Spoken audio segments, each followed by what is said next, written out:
The first In the first few days of 1997, disaster struck the city of Sacramento, California. On New Year's Day, the rain started and they didn't stop.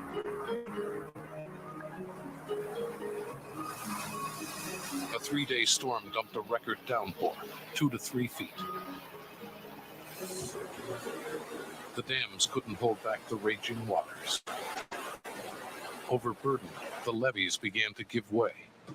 Those who lived nearby would barely escape. As the floodwaters mounted, they swept away everything in their path. Highways turned into waterways, and land was swallowed up. In the flood,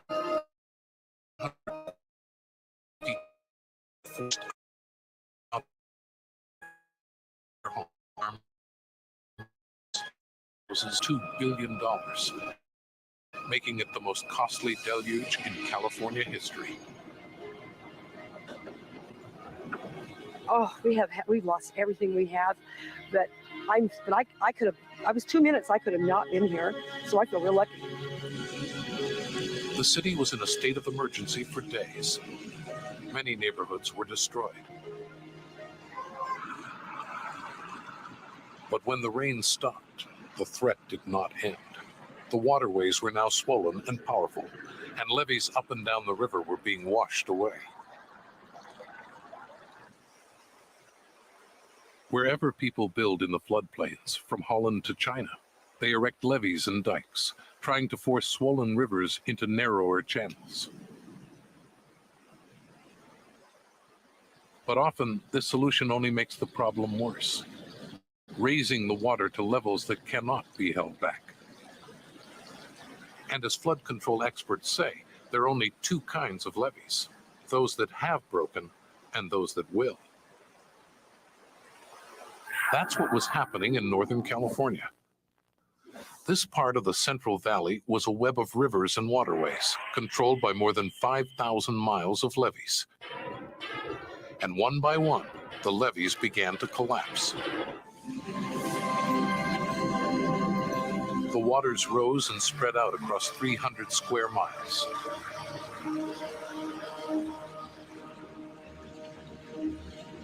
People were still evacuating, saving what they could. And humans were not the only ones at risk. One story played out live on TV. Rodeo, a 4-year-old border collie, had been washed onto the roof of his house. His owner, Jan Thompson, pleaded for aid from the local television station. Got to help him. He's worked so hard to live. He has to get down from there. With the waters surging higher, Channel 3 sent out a chopper to rescue the trapped dog. They risked their lives to get my dog. But they got him by the collar, and he lunged into the helicopter, and they slammed the door and took off as fast as they could. In the whole newsroom, they had a big burst of cheers that Rodeo was okay. Guys, what are you doing? What are you doing? Rodeo was one of the lucky ones. For many others, there would be no last-minute heroics.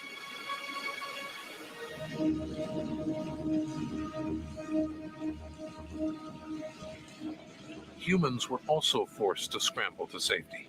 Whole families took to their rooftops. For them, the disaster seemed to be unfolding in slow motion. That's often the way with floods, as the water rises slowly and steadily.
heavy rain.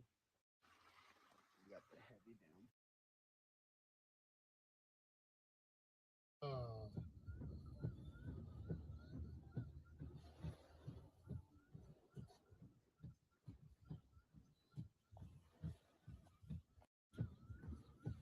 Bruh.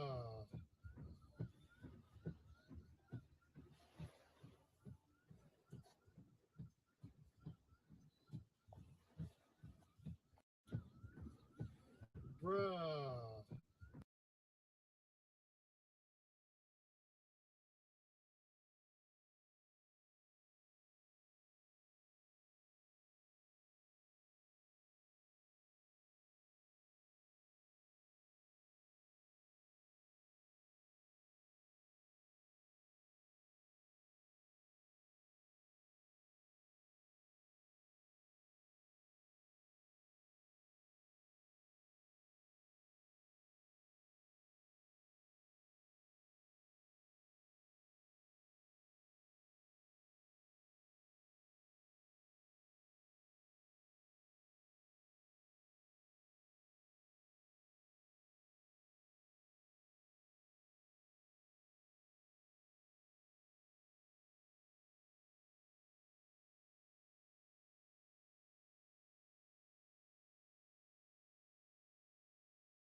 Yeah. And the ducky's jacket.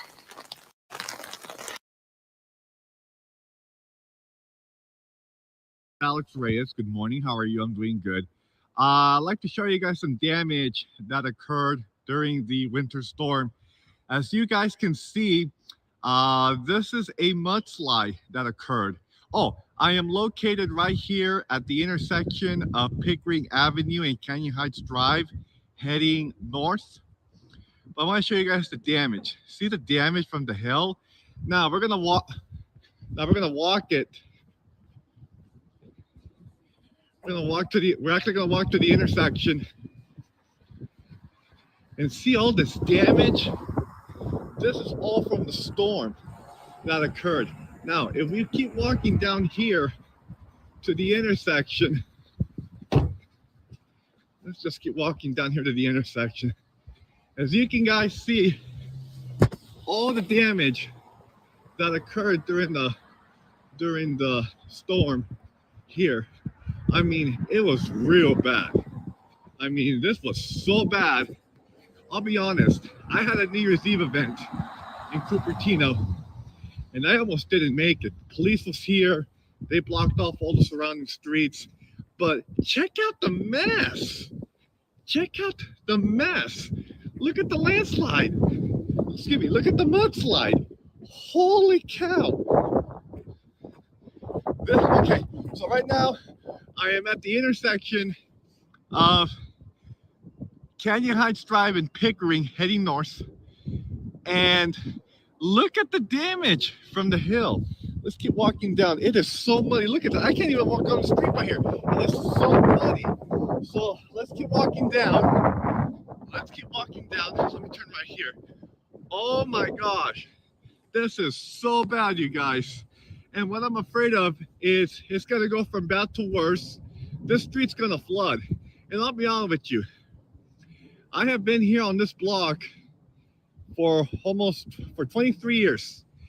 And when it normally rains at this time of the year, this never happens.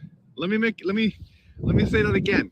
This has never happened. Normally, the hills above it are affected, but it has never really gone to the point where it reaches your own backyard. Let me get out of the street here. Yeah, and I mean this because I have been here in Fremont since '87.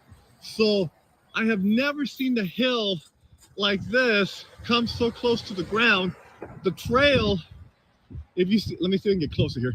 The trail, if you see the trail right here, there's an entrance to climb up and climb the hill to go from here to the Lonely Tree. This area is blocked off.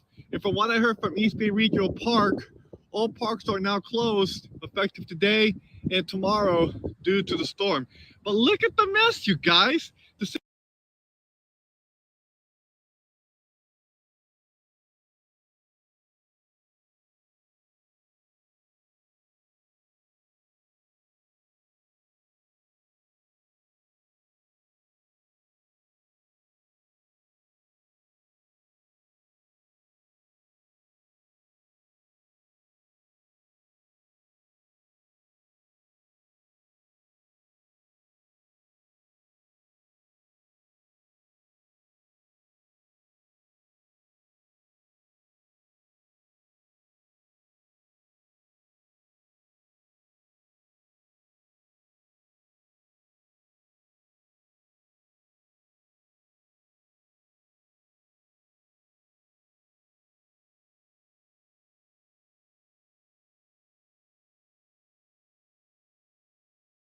All safe.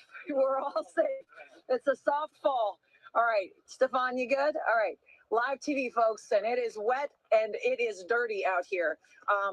You saw, and I want to talk about this very important, Leland. Up in the air, you get a perspective. Sorry. You okay? Okay. Oh, good. This is a good day moment, right? Up in the air, you were in the helicopter, and you said you had to get up there because you can get a perspective looking from above that you can't get. Supposed to happen. And do you see? This is the land side of the levee. This is a problem. These are basically soft spots where that water, once it flooded over, has lapped back up onto the levee. And now you got to fix this. Absolutely. Leland, this job is not going to stop. Mother Nature doesn't stop, and we got a bomb cyclone heading in. Yes. What's your game plan the next 12 hours? We have sandbags on the levee, 10,000 sandbags readily available. We have 45 men staffed through Couts Vineyards, which they are our largest property owner in the district. We have Asset Construction on call. They have all the equipment we need up here.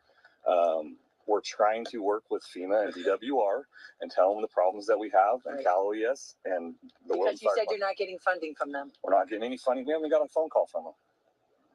Wait a minute, time out. DWR came out yesterday morning, and we have not another. This project right here that you and I, this is $1.5 million of the $2.5 million that you said that you were spending this week, and your budget's $500,000. Where is that money coming from? We've taken a loan from the Bank of Stockton, and when we run out of money, we're done.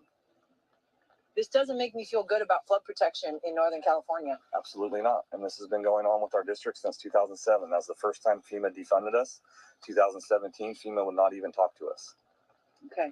Well, I think we're going to try to get some answers for you. Again, we have another batch of wet weather coming through. What a live shot this was. Thank you, Leland. Thank you.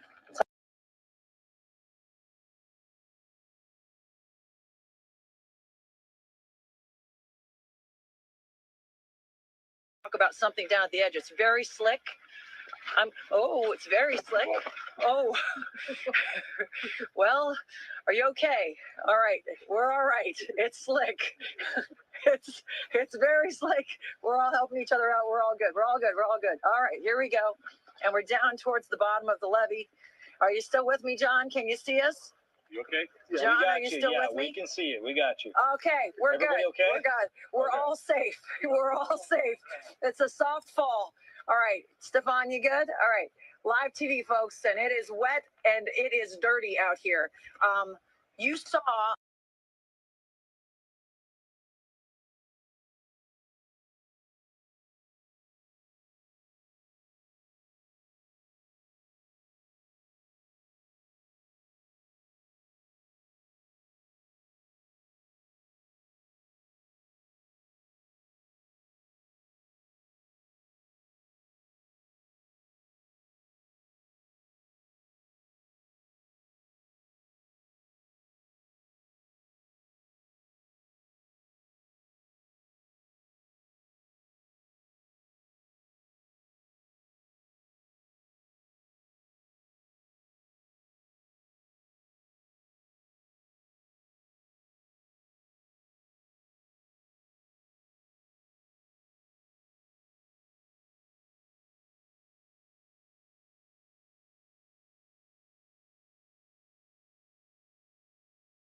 with Universal Technical Institute making more than $15 million in scholarships.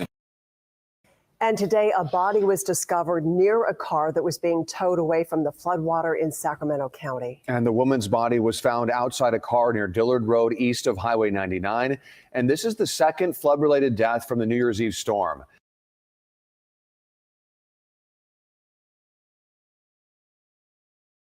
KCRA 3's Lizzie Mitri joins us live in the area with what we know right now. Lizzie?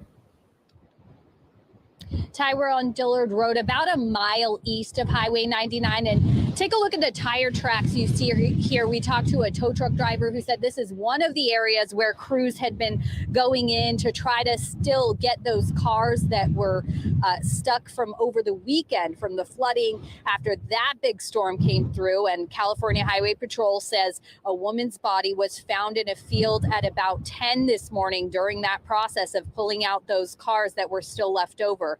So she wasn't found in a car, but CHP does suspect that she was associated with one of the cars that had been stranded here. And this is now the second person found dead because of the flooding along Dillard Road. On Sunday morning, the Cosumnes Fire Department said they were searching for a man who was last seen driving in this area of Dillard Road. And they did find that car that they were looking for. Unfortunately, they said that it was underwater and that man had died. But at this point, authorities have not released the identities of either of these people. Live here in Sacramento County, Lizzie Mitri, KCRA 3 News.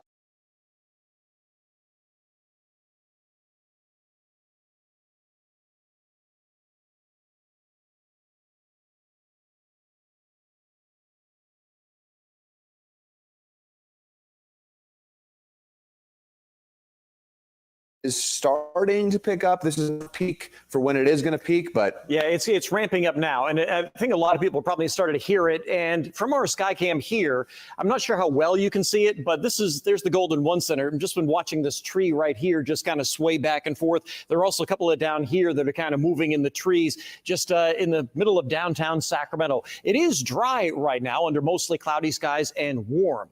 So we had that warm front go by this morning. It got quite a bit warmer after that light rain we had this morning. It's 62 right now in Sacramento. We have 58 in Stockton, 59 in Modesto, and a relatively warm 42 degrees in Tahoe.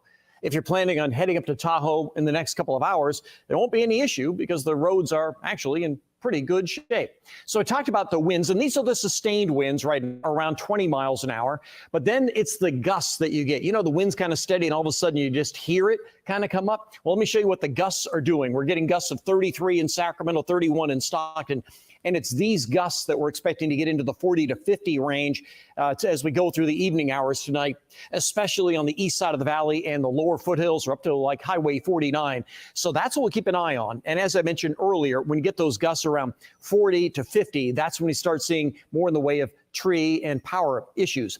So the cold front that we're waiting on, I showed you it on radar earlier. It's off the coast now. Here it is at 5:30. So this is where you see the periods of heavy rain and the gusty winds that go along with it. As this pushes through our area, we will see brief heavy rain with that.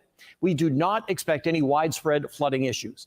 I know a lot of you experienced some of that during the day on Saturday. We are not expecting anything like the rain we had on Saturday. We may see some of the smaller streams and creeks come up, but it looks like they're probably going to stay within their banks. What will happen, this is 10 o'clock tonight, it'll be very windy. The colder air comes into the Sierra, and then we start getting snow. We likely have chain controls up at 10 and 11 o'clock tonight. This is around 3 o'clock in the morning. The winds are starting to die down. The rain is easing, except in the foothills, and it's snowing pretty good in the Sierra. We'll see a foot to a foot and a half of snow. And then during the day tomorrow, we'll see occasional waves of rain. And while tomorrow will be a on again, off again wet day, the winds will be quite a bit down from what we have been seeing today or will see tonight. This is tomorrow at 3 o'clock. As you can see, we're still seeing on again, off again rain with snow in the Sierra. And on Friday, we also may see a shower or two. So how much rain are we talking about? Again, this is going to be a healthy rain, but probably not enough rain to cause us any issues. Certainly not like what we saw on Saturday. Between now and about noontime tomorrow, about an inch of rain in Sacramento, a little bit less in the San Joaquin Valley. And while an inch and a half of rain in Placerville is plenty, keep in mind they saw 10 over the weekend. We are going to see occasional rain tomorrow, another storm on Saturday with occasional rain on Sunday, another storm potential on Monday lasting into early Tuesday. So this isn't the only storm we have on the horizon. Right. They will bring occasional areas of rain maybe gusty winds. So we have a lot more to get through after we get through the storm tonight. And if it wasn't for the wind, we'd all just be celebrating. Well, yes, but either way, the rain we are going to see, the rain we've already seen, we can still put it in the very beneficial category. Absolutely. We still need a lot more rain and snow. Absolutely. Discover the Ozempic Zone.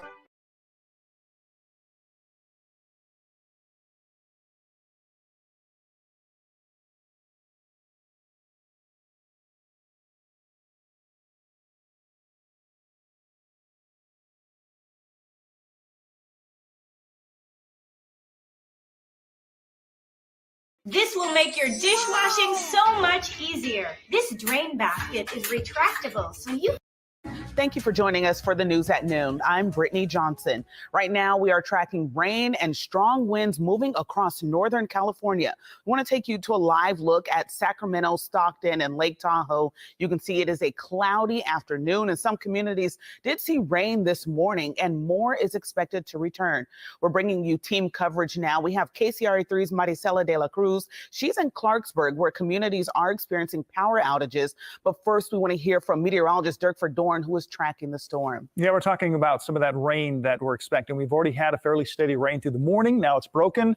We're looking at maybe a few scattered showers, but for the most part, the rain is tapered off for this afternoon, at least the early afternoon. Expect to have the rain, though, picking up by late afternoon and on the evening. The second band already working its way along the California coast. That will bring some heavier rain to our area. But how much rain are we expecting? Futurecast shows us in the first wave and second wave that come through. And this takes us all the way through Thursday. So into Friday morning, and you can see the amounts much less than what we had with the last weather system that came through, anywhere from 3/4 of an inch, so less than an inch from Stockton through Modesto, a little bit more than an inch possible from Sacramento north towards Yuba City. Of course, a little bit more in through the foothills. We're looking at 2 to 3 inches or more in some areas, but there still is a flood watch just because the ground is so saturated. That water that is going to come through is expected to come down pretty heavy during a narrow portion of the night, overnight tonight. In fact, by later on this evening is when we'll see the heaviest rainfall, and then it'll taper off as we head into tomorrow morning. But we are looking at low-lying areas, flood-prone areas that are already wet to be getting more water. And one of those areas is along the Cosumnes River. And you can see the location of it here in eastern Sacramento County and compare it with the storm that came through last weekend, so last Friday and Saturday. The amount of water that came down the river was much greater, and so that's why we had the flood problems that we did. As we take a closer look at this, the amount 11.84, and compare that with what's forecast for this storm that's coming through tonight and into tomorrow morning, only 2.85. And that's why we're not even expected to get to flood stage there at Michigan Bar on the Cosumnes River. So that's some good news, but we're also going to be dealing with some very strong winds, and I'll have more on that coming up. Thank you, Dirk. We are also dealing with some power outages, so power slowly coming back for many across our area. This is from Saturday's storm, but thousands have still not been able to turn the lights on this year. In Yolo County, about 2,000 customers have been without power since Saturday. KCRA3's Maricela de la Cruz joins us live from Clarksburg this afternoon. And Maricela, do we have any idea when this power will be restored for this area? Yeah, Brittany, well, I actually asked PG&E officials about this, and they don't have any estimated time of when customers will be getting their power back. As you mentioned, a lot of these have been without power since Saturday. So New Year's Eve at around 8 o'clock, that's what some of the residents out here tell me. And this is one of the areas that's been mostly impacted, Clarksburg and Walnut Grove. And I was told that this South River area is one of those areas. So I have been driving around through Clarksburg throughout the last few hours. And I did get to talk to some residents. They lost power since Saturday. They haven't been able to shower or even flush their restrooms. And it's not only residents, you know, business owners like at this barbecue and tap house here in Clarksburg. I was talking to a worker just a few moments ago. She tells me that they've been closed. They don't know when they're going to open because they've actually already lost some of their goods. So talking to PG&E, they tell me that while they do expect to be able to restore power to some customers, they are also expecting a lot more customers to lose power throughout the next few hours into the evening and into tonight. And they said that they've actually also reached out to other public utility companies and some from Southern California to give them aid, and some are heading out this way to try to provide some assistance to them.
swell right now, but it is going to build.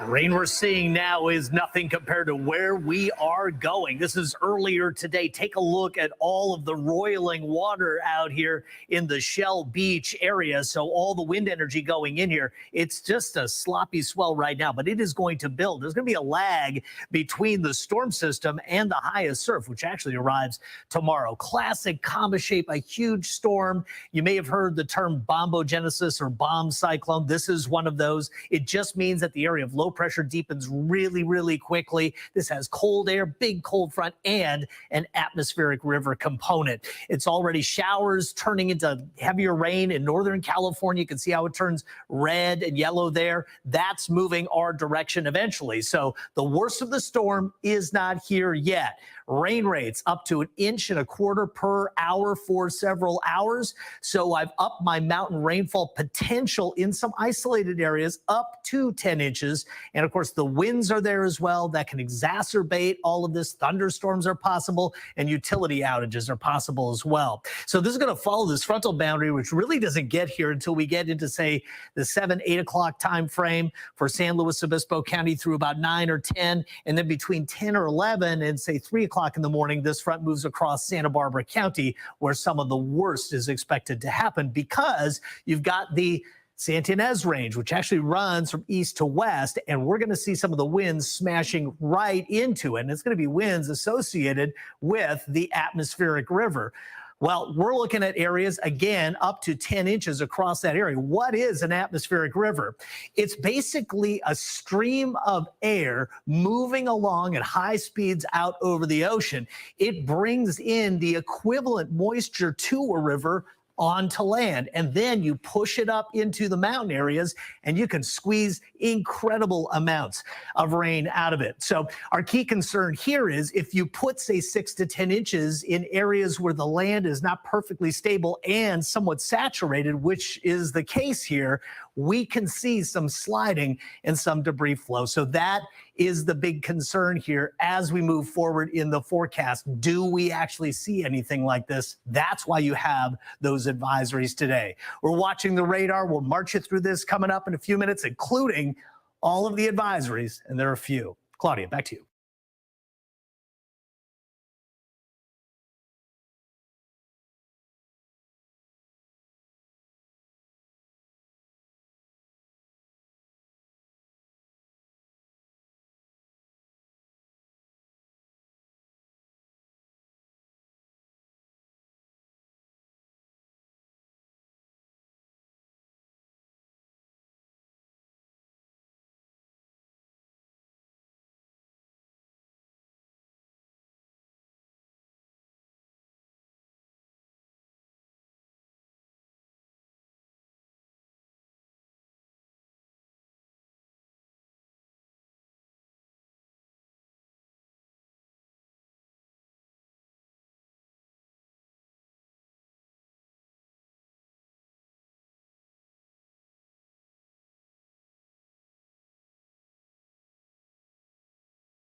Okay, for real though, there's like no frame of reference for us for what this actually means. We don't have weather like this. So when they're like, it's a category 5, we're like, but of like on a scale of what? If they put it in terms that we can understand, you know, then we might be able to prepare and know exactly what we're dealing with. So yeah, for now it's a Pineapple Express category 5 atmospheric river. And we have no idea what that means. Last week, I was standing right there. It is underwater. Imagine so much rain that the San Francisco Bay is freshwater. That sounds extreme, but it is what could be happening right now. There was an article in Scientific American magazine, which I was obsessed with in college, and I was obsessed with this particular article. It talked about atmospheric rivers, specifically the atmospheric river like west of the North American continent over the Pacific Ocean that could hold 10 to 15 Mississippi rivers worth of water, and about every 200 or so years, it would dump on California and cause a mega flood. The article explained that because of climate change, this could begin to happen once a century, and it's been about 160 years since the last one. So it could we are very much in the time frame where it is time for the atmospheric river to empty its contents onto the state of California. And while we need the rain, this state does not have the infrastructure to support this. In the southern part of the state, we're going to end up with hella landslides because of this. In the central part of the state, which is really where it's problematic, specifically Sacramento, the river is flooding. You see it in this woman's video. The dams are full. The levees are supposedly breaking. There is flooding. It is bad. The last time this happened in the mid 1800s, it killed supposedly a quarter of the cattle in the state, tons of people, caused so much money's worth of damage because, again, even then we didn't have the infrastructure to deal with this because we don't have to deal with it except for once every 100 or 200 years. But we haven't had to deal with it in the modern world, and now it could be really bad. So I just wanted to share this because I think it's fascinating. If you Google Scientific American magazine, atmospheric rivers, find an article from the mid 2010s, and that's the one I'm talking about. It was so interesting. When they discovered the atmospheric river above the Pacific Ocean, and supposedly there's one to the west of most continents that can just like empty itself onto the continent every so often. They then examined the sediment records around the San Francisco Bay, and that's how they found that the bay was freshwater. Like, that is insane. I'm sure it was probably brackish, but like, regardless, that is unbelievable amounts of water. Anyway, I just wanted to share because I have been obsessed with this article since I read it. I don't know why, but like, I thought it was just fascinating that there's 10 to 15 Mississippi rivers worth of water just above the ocean a mile up. Like, what? Or the fact that the bay was freshwater. It's all insane. Anyway, stay safe out there, plan for the worst, hope for the best. This could be really bad. It's been raining for 2 straight weeks, at least here in LA, and it's going to keep raining for the next 2 weeks or longer. So best wishes to everyone. Godspeed.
Good morning and welcome to Cal OES. We're here today to update you on the upcoming storm event that will impact much of the state of California over the next coming week, and the critical actions that we're taking to keep Californians safe. Earlier this morning, Governor Newsom was here at the State Operations Center where he signed a declaration, a statewide emergency declaration, which provides additional authority and powers to rapidly deploy aid to impacted communities. The governor was clear in his directive to take every available action to keep Californians safe during these storms. Behind me are state leaders who will update you on the coordinated efforts to protect the life and property during these storms. We anticipate that this may be one of the most challenging and impactful series of storms to touch down in California in the last 5 years. We're currently experiencing the second of a series of storms that may continue for the next 7 to 10 days. Consequently, if the storm materializes as we anticipate, we could see widespread flooding, mudslides, and power outages in many communities. The governor activated the State Operations Center to its highest level. The women and men behind us provide a critical hub to direct state emergency activities and harness the experience of the whole of government while working with our state, local, federal, and tribal partners. But the government can't do it alone, and we'll continue to work with our public and private partnerships. We'll also continue to work with our investment-owned utilities to respond quickly if the power goes out, and they make sure that they provide the needed support to the most vulnerable. We thank the first responders and emergency personnel up and down our state for their work this past week, and we acknowledge that much more work remains to protect the communities from the storms ahead. Before I turn it over to the next speaker, I'd like to briefly remind Californians on the steps you can take to help yourselves and your families be safe. First, stay informed. Sign up for emergency alerts from your county. Have a family emergency plan and know your emergency evacuation routes. Check on family members and neighbors, and always follow the direction of your local authorities. If you are told to evacuate, please do so immediately. We'll continue to provide updates as we have them. We'll get through these storms. And now I'd like to hand it over to our California Natural Resources Agency Secretary, Wade Crowfoot. Well, thanks so much, Director Ward. And on behalf of Governor Newsom's cabinet, I just want to welcome you to working here at the state level in California. You know, we are so thrilled to have Director Nancy Ward in this position, leading the Governor's Office of Emergency Services and the decades of experience you bring, of course, following in the footsteps of Director Gary LaDucci. Look, California is an extraordinary state, and we experience extraordinary weather. As Californians, we're accustomed to these big winter storms that come off the Pacific. I recall when I moved to the state almost 30 years ago, that first winter, just being amazed at the intensity of these storms. Whoa, actually, that was so good. If you want to eat healthy and feel your best. At the same time, we know that climate change is supercharging this extreme weather. We find ourselves in the third year of an intense drought. And in fact, the last 3 years have been the driest 3-year period in the state's history. And at the same time, of course, now we navigate this series of atmospheric rivers. It's important to point out that while we are experiencing heavy snowfall and a lot of rain, we are still very much in the drought. Given that it's football season, I'll use an apt metaphor. We're still in the first half of the game. We've got major points on the board in terms of precipitation, snow and rain, that will be helpful in coming dry months, but we're a long way from understanding how this wet season impacts our overall drought. And of course, the issue at hand, the topic, the challenge of today and in coming days is to utilize our well-organized, long-established, and heavily drilled framework of flood emergency response. We are here at the State Emergency Operations Center, of course, the nexus for organization or organizing, responding to all manner of emergency in the state. And here at the Operations Center is working very closely with our state and federal flood operations center, also based in the Sacramento region. They're really the experts in understanding the hydrology of these storms and how they're impacting flood risk. And an important point of connection between local authorities that in many cases and in many places are responsible for flood control infrastructure like levees, and connecting those local authorities with the state and the federal agencies. And this network, this organization that we're part of is really focused on two things right now. One is being prepared for emergencies as they evolve today and in coming days. We have pre-positioned equipment across the state, and we are working with all manner of law enforcement agencies, as you'll hear, to be ready for those emergencies. And we're addressing challenges or problems that we have experienced from the last storm just a couple of days ago.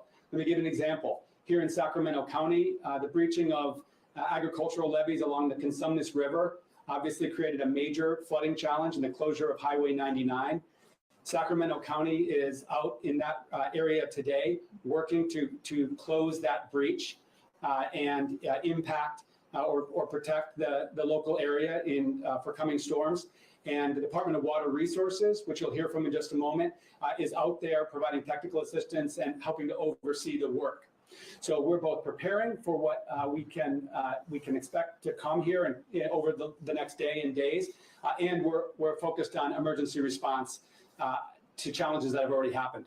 So I'll just repeat Director Ward's admonition to everybody out there.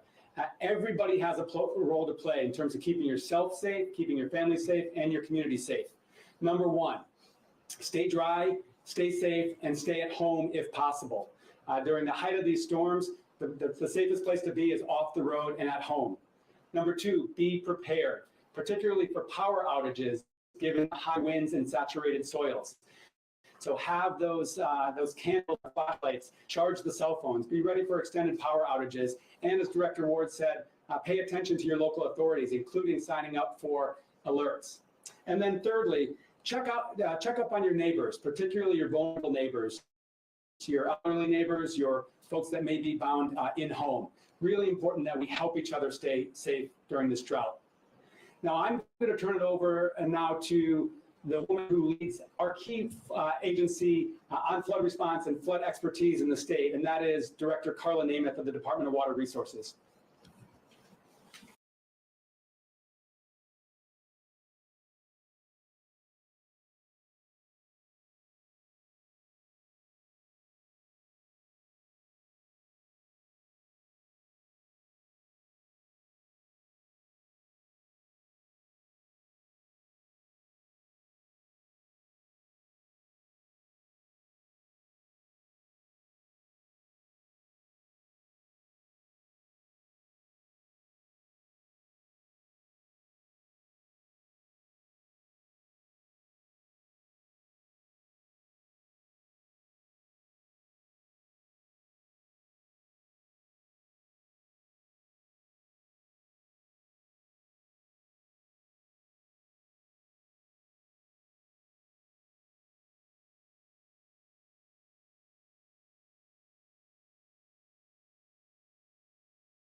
I am 42 years old and 51 years old. I'm 44, so I The South Bay that could see a return of flooding. This is video from last weekend of the intersection. This is of Old County Road and Holly Street.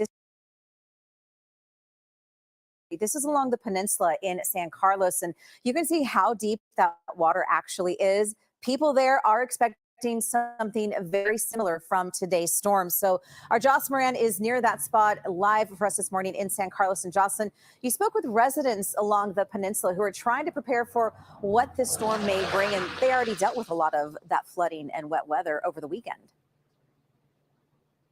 Yeah, Gianna, exactly. You know, whenever we would go up to people's homes and talk to them, the first thing they would do is take out their phone and show us some of that video. And a lot of the times they would repeat, just, I have never seen anything like this before. So you're about to meet David, and he really took us into his backyard and show us what he experienced. He's getting ready for today, but at the same time, he is hoping that what they see today is not as bad as what they saw over the weekend. Video taken from people up and down the peninsula over the weekend. Neighborhoods flooded in Redwood City, an apartment complex where water quickly filled the garage, and scenes like this is the freeway as people drove on 101.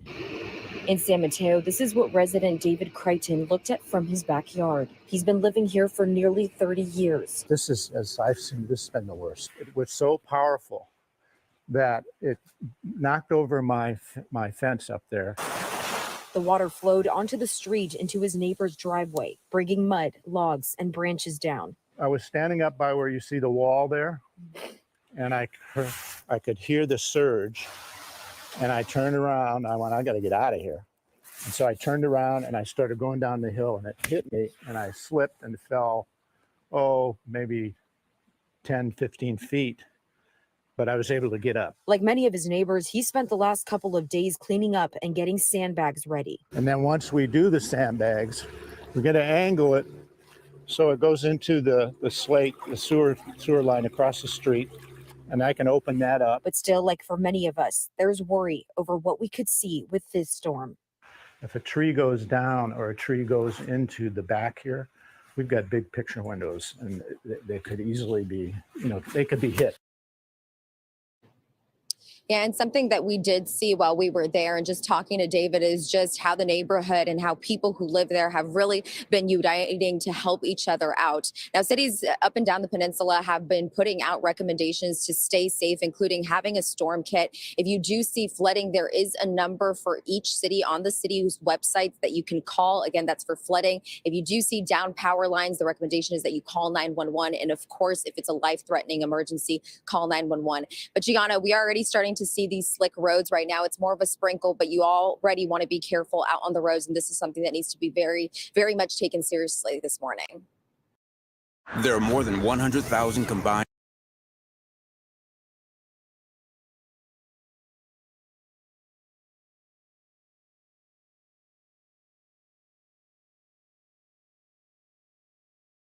California getting hit hard again with another atmospheric river dumping rain across the state. A state of emergency now declared by the governor. The governor was clear in his directive to take every available action to keep Californians safe during these storms. Dangerous flooding and high winds along the coast are a major concern, with gusts up to 70 miles per hour expected. That could cause downed trees and power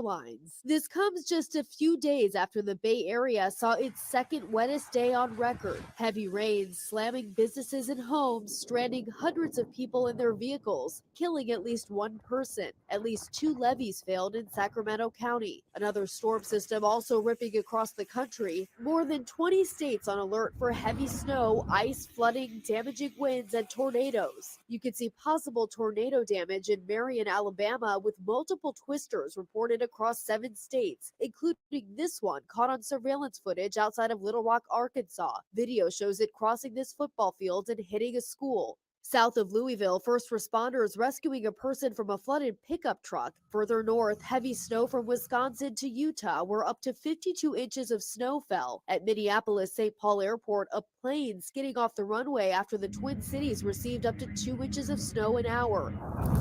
And in Sioux Falls, South Dakota, residents seen digging their cars out of feet of snow.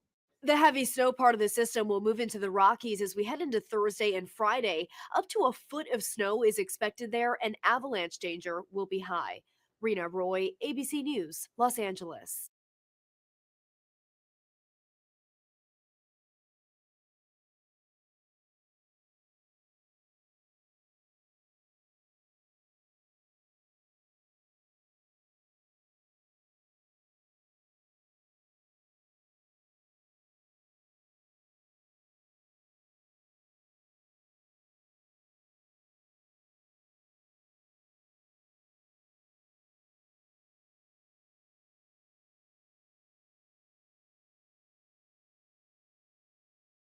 How do you?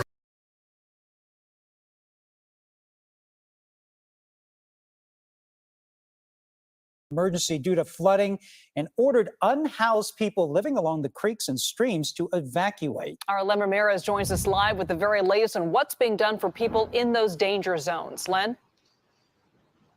Well, that's right, Liz. This is obviously a very big humanitarian problem for San Jose right now, because on any given day, there are hundreds, if not thousands of people living along the rivers and streams of San Jose. We can give you a look right now at what's happening along the Guadalupe River. The river is running pretty wide and pretty fast right now, but there's a long way to go before it reaches any kind of flood stage.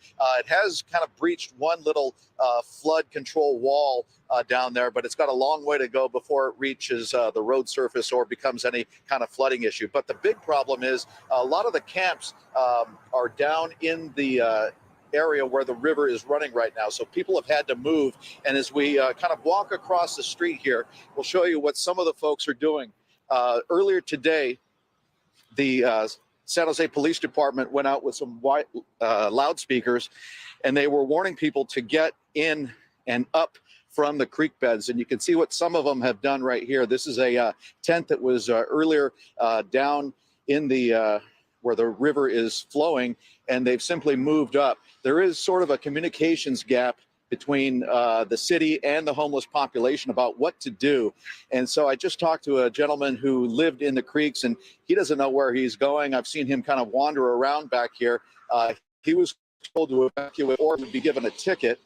But really, there's no place to go. At least no one told him. What the city wants them to do is get on a VTA bus and go to one of 3 community centers in San Jose, including the Roosevelt Community Center, a West Valley Community Center, as well as the Seven Trees Community Center in San Jose. Those are overnight warming and drying shelters for the homeless right now. So if anyone can get to those types of places, they can get in out of the rain.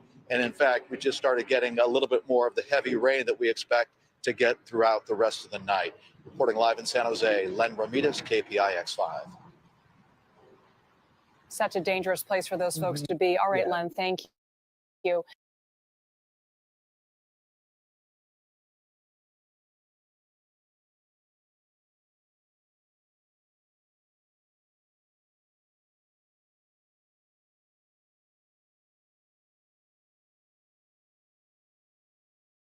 Hydra.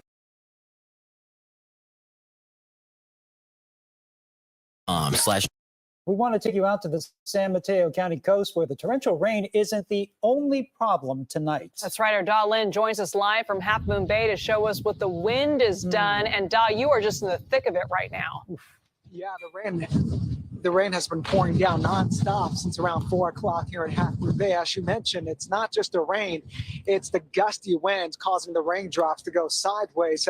And as a result, we're seeing a lot of down trees and power lines in the area. I want to show you some video as well. This cypress tree toppled over a few hours ago. We're at Suzanne Court in Half Moon Bay. The base of this tree is about 12 feet in diameter. It's about 50 to 60 feet tall. This tree is surrounded by apartments and townhomes. Luckily, it landed in the courtyard and nobody was hurt. And at the nearby town of Moss Beach, a tree limb snapped and landed on a power line Happened around 3 o'clock on California Avenue. Firefighters suspect the high winds caused the tree limb to break. And back to Half Moon Bay on Dolores Avenue, a small tree uprooted and landed on power lines. And that happened around 4 o'clock this afternoon. PG&E workers are there now working to try to restore power in that area as well. No big thing. It's a tree. Nature. Like I said, I was up in the mountains for 2 days stuck in the snow. I just got back last night. So kind of. And now you got a tree in the backyard. Yeah, I'm kind of dealing with the storm as it comes. Last round of storms we had over the New Year's weekend, the ground took a lot of water and it became very saturated. So these trees are, a lot of the trees are already unstable. And with the winds we're seeing now, it doesn't take much to topple these trees over. Yeah, firefighters are reminding folks to stay home. So they're saying stay home, stay dry, and stay safe. These conditions are simply too dangerous for folks to be out and about. And I want to tell you guys, Ryan, Liz, just as we're sitting in the van, the gusty winds are kind of shaking the van back and forth. So very windy out here. For now, live here in Half Moon Bay, I'll send it right back to you guys.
fueled by a bomb cyclone spinning hundreds of miles off the coast. This weather system is expected to be devastating, with the Bay Area bracing for heavy rain, winds gusting up to 70 miles per hour, and breaking waves up to 30 feet. Forecasters warn that this rapidly intensifying weather system could not only be worse than the storm that hit on New Year's Eve, flooding streets, causing power outages, and destroying property across the region, it could actually be life-threatening. To stay on top of the latest news and for more info about how to stay safe, check out our coverage at sfchronicle.com.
California is being pummeled by yet another winter storm, fueled by a bomb cyclone spinning hundreds of miles off the coast. This weather system is expected to be devastating, with the Bay Area bracing for heavy rain, winds gusting up to 70 miles per hour, and breaking waves up to 30 feet. Forecasters warn that this rapidly intensifying weather system could not only be worse than the storm that hit on New Year's Eve, flooding streets, causing power outages, and destroying property across the region, It could actually be life-threatening. To stay on top of the latest news and for more info about how to stay safe, check out our coverage at sfchronicle.com.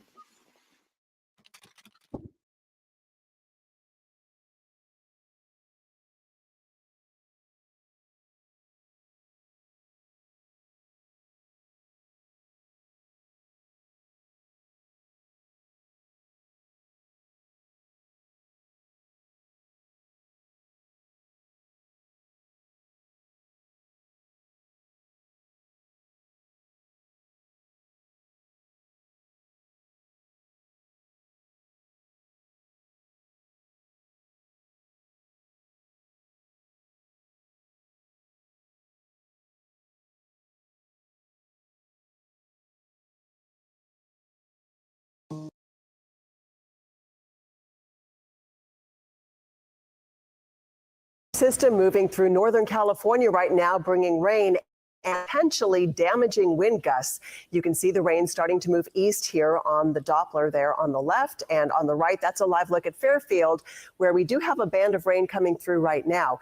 Now, the rain overall not expected to be a problem, but the wind could cause power outages and down trees. And that's as some communities have been without electricity since the storm that came through on New Year's Eve.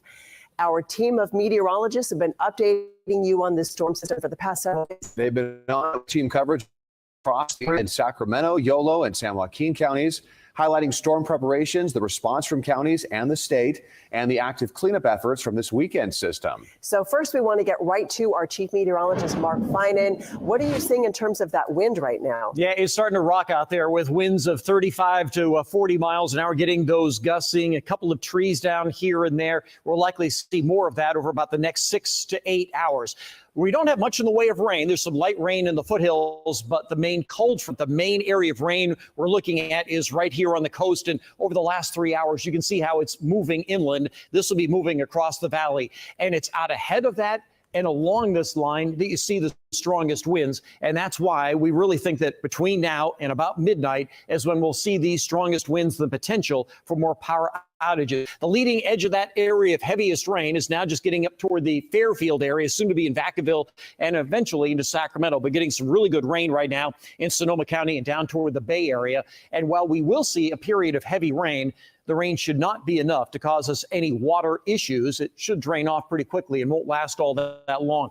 These are the wind gusts we're seeing right now at Executive Airport. Now a gust of 40, 44 in Stockton, 39 in Placerville. We'll continue to see wind gusts in this range, if not stronger, as we go through the next few hours. Because of that, tonight, it is a weather alert time for the strong winds, gusts of 40 to 50, and the potential for power outages and trees down. And again, the worst of it is probably for about the next 6 to 8 hours. Back to you. All right, Mark, thank you. As the storm is continuing to move to the east, some areas are still recovering from the big storm this past weekend.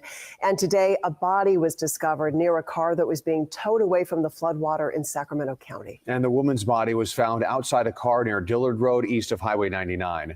This is the second flood-related death from the New Year's Eve storm. We have KCRA 3's Lizzie Mitri following this for us, joining us live in the area with what we know about this latest investigation. Lizzie? Ty, we're here on Dillard Road near Highway 99, and this area was all under fast-moving, rushing water over the weekend. Take a look. You can see some of the damage it did at this home, knocking this over.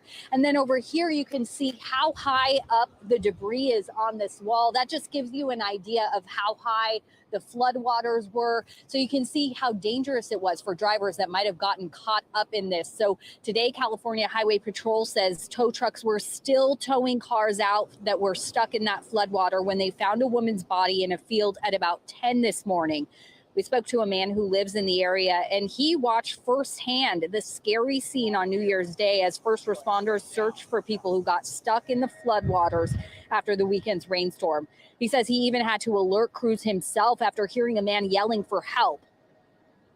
I was able to spot him because he had red gloves or some red or something on him, and he was more horizontal, but he was putting his hand up and you know, yelling for help. Then there was three guys, emergency guys, that were actually wading through, and I think they were more or less checking the roads too and stuff. And when they got, I told them that you know, there was a guy trapped down here, and then the helicopter was coming down, and they had miraculous, helicopter rescue.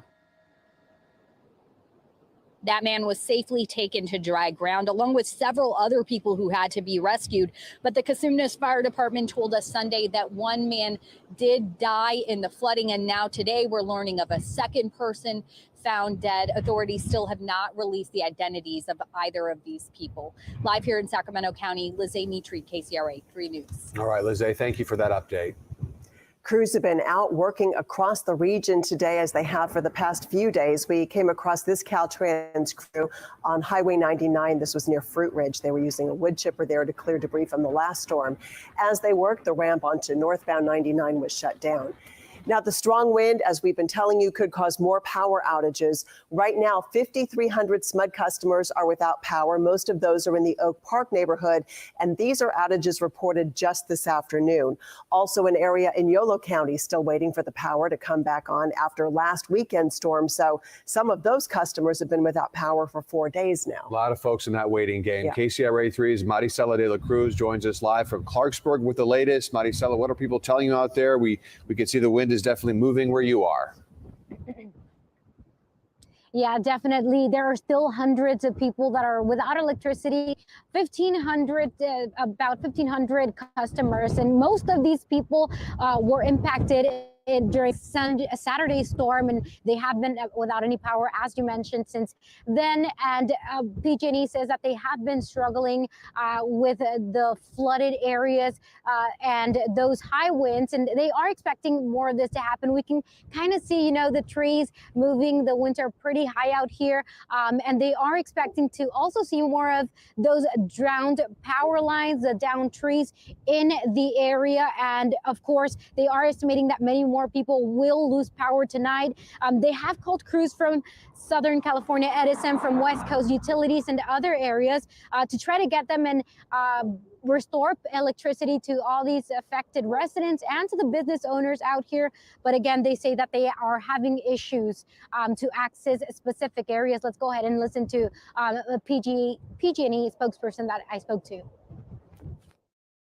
We've provided temporary generation to the water district so they can use their pumps to alleviate some of the flooding that's going on. So our approach is not just to repair the downed power lines and poles, but also to work with the community. And of course, we want to give them good information.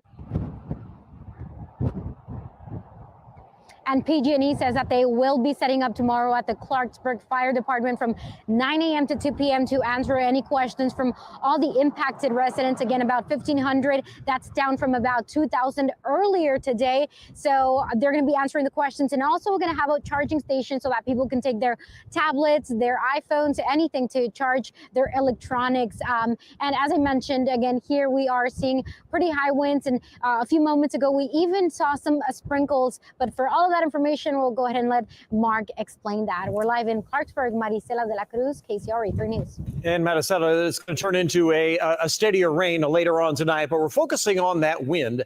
And as I mentioned earlier, it's about now and for about the next 6 to 8 hours that we are expecting the strongest winds, and we will see gusts in that 40 to 50 range. And that's when we get into the issues with power outages. These are the sustained winds that we have right now. A sustained wind at 32 at the Stockton Airport, 22 in Sacramento, 29 in Yuba City. But it's those gusts that we're talking about. So let me show you the gusts that we're seeing right now. 40 miles an hour in Sacramento, 38 in Yuba City, 44 in Stockton. So when you start seeing gusts in that range is when we start seeing problems with trees and power lines.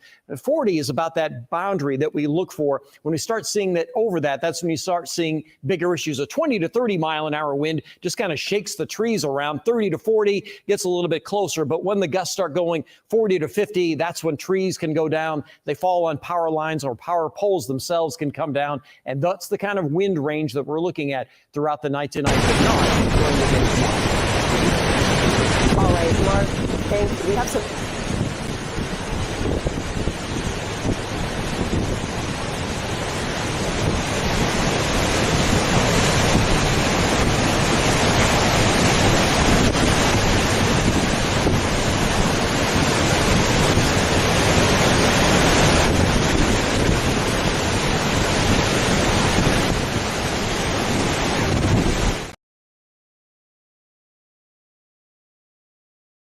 but it's unbelievably worth it because it opens your eyes to the domain of the transcendent. That's the right way of thinking about it. A real piece of art is a window into the transcendent. That's what it is in the absence of. Floods hit San Francisco.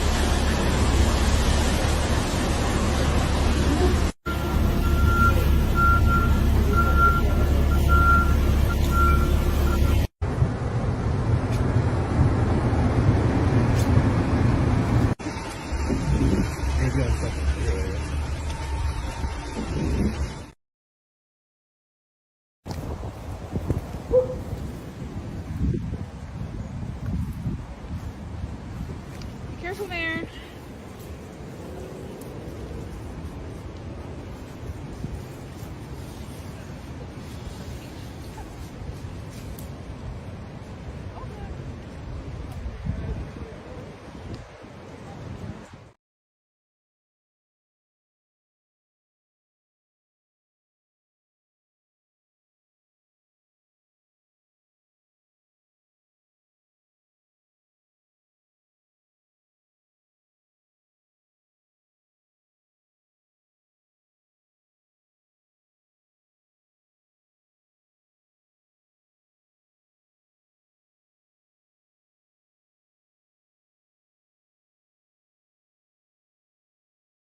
Last week, standing right there.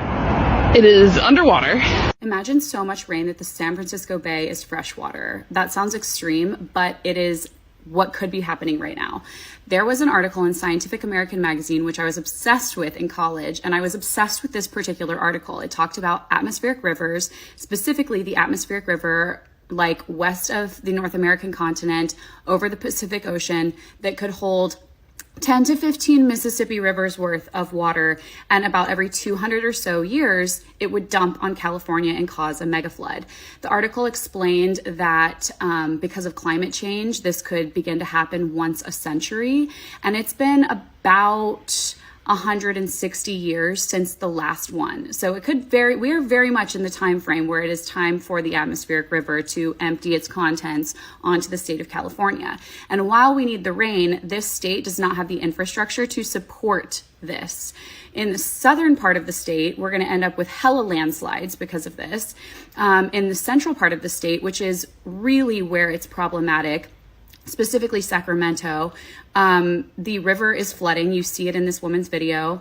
The dams are full. The levees are supposedly breaking. There is flooding. It is bad. The last time this happened in the mid 1800s, it killed supposedly a quarter of the cattle in the state, tons of people, caused so much money's worth of damage because, again, even then we didn't have the infrastructure to deal with this because we don't have to deal with it except for once every 100 or 200 years.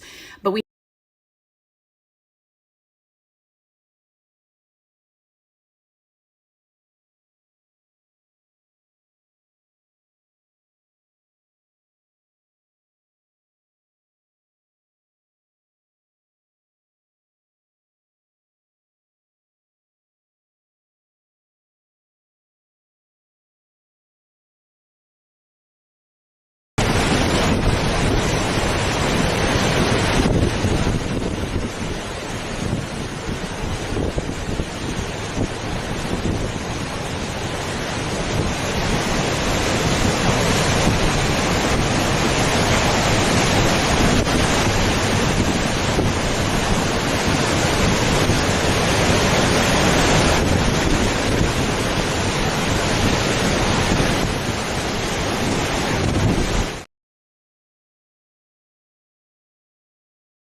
It is absolutely insane here out here towards Weed right now. The city dealing actually with the power outage as we speak, impacting power customers. As you can see, the wind is so strong it's literally blowing me back right now. You can see off in the trees just how bad it's getting out here with the storm right now. I know you just heard from Storm Watch Chief Meteorologist Matt Hoffman. We're getting the sustained winds of about 51 miles an hour and gusts of upwards to 70s, but it's not only the wind that's blowing right now.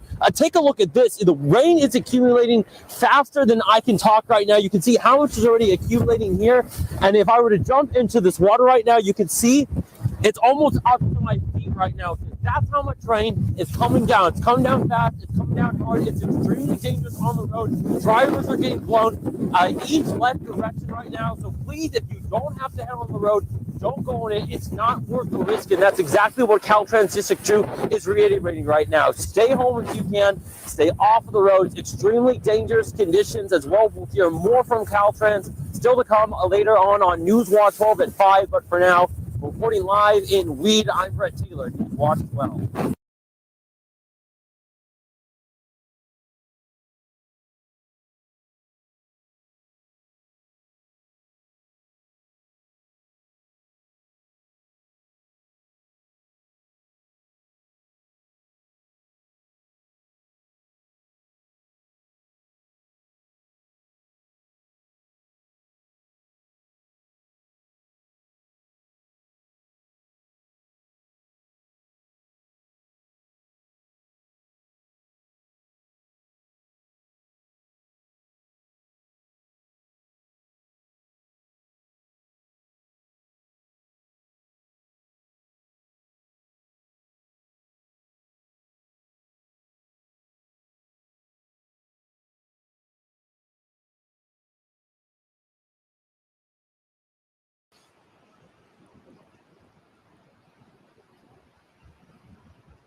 the incredible velocity and volume of the water that was coming down just wreaked havoc across the zoo.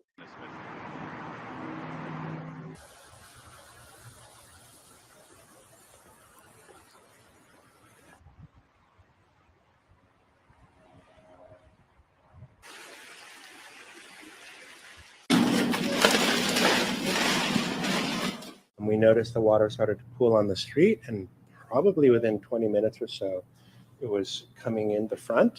Within 15 minutes, the garage door busted, cracked, and water just started pouring in. I would say that this is the worst flood that we have seen here. Have flood before. Car's totally flooded on the inside. The engine lights were flashing and things. So I don't know if it's going to be fixable.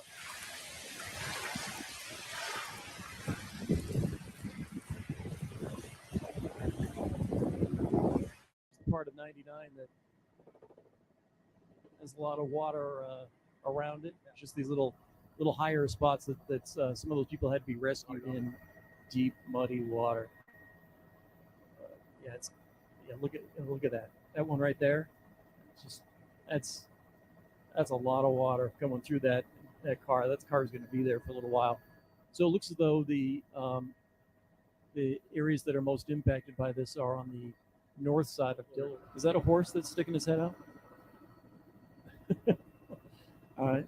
Horse is just trying to figure out what's going on. This is the most extensive I've seen, but even here it looks as though the house looks like that house has been built up, doesn't it?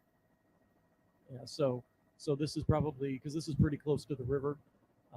So this is an area, a house that probably has had, as though the river is lower than it was in 97, maybe by a foot or two. So we're seeing some water up to homes and around homes in 97. And this is the exact spot that there was a dramatic helicopter rescue in 1997. It's this exact, looking at there is Twin Cities Road near Franklin, and nice home site there, and they're nice homes surrounded by. So there are people water they're stuck in that Chevy Tahoe, and so we're watching as they're going to try to get these people to dry ground. Yep.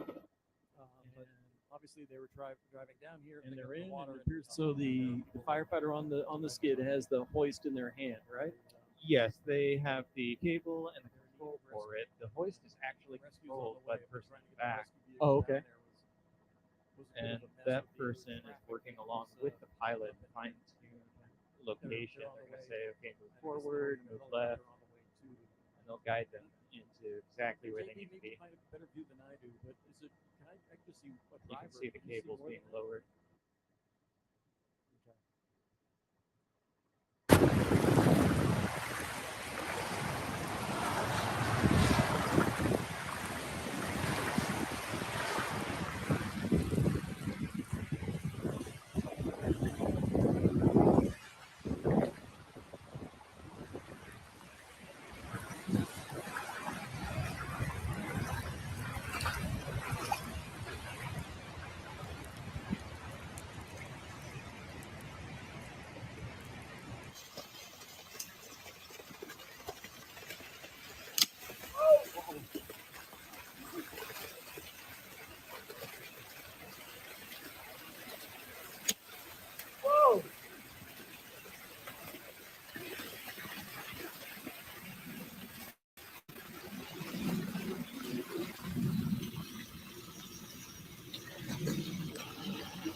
The individual was recovered from a vehicle that was completely submerged in water. We rescued dozens of people over the last 24 hours from the rooftop of their vehicle or from the bed of their pickup truck when it became impossible for them to rescue themselves. Fast-moving water is still moving through Sacramento County.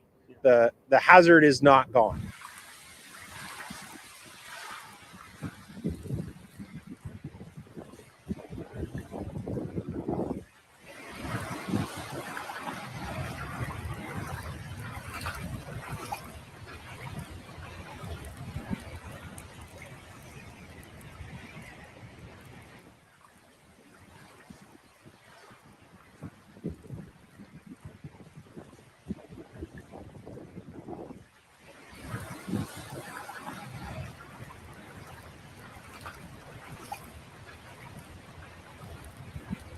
OES Intel 1-2, January 2nd, 2023, 08, water coming out of the river into the ag area.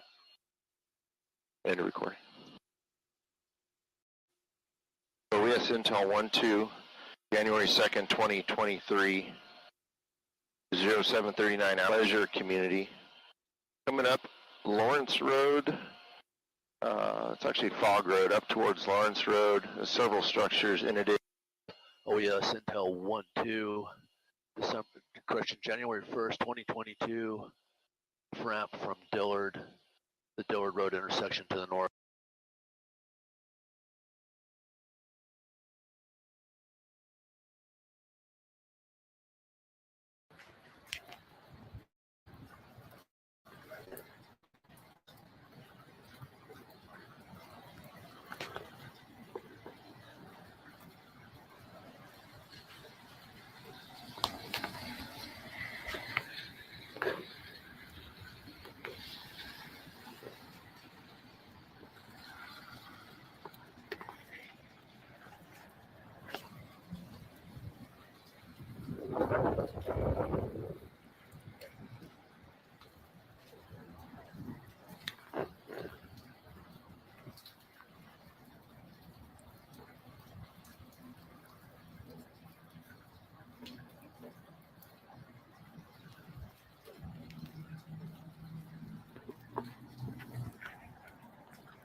It's hard to explain.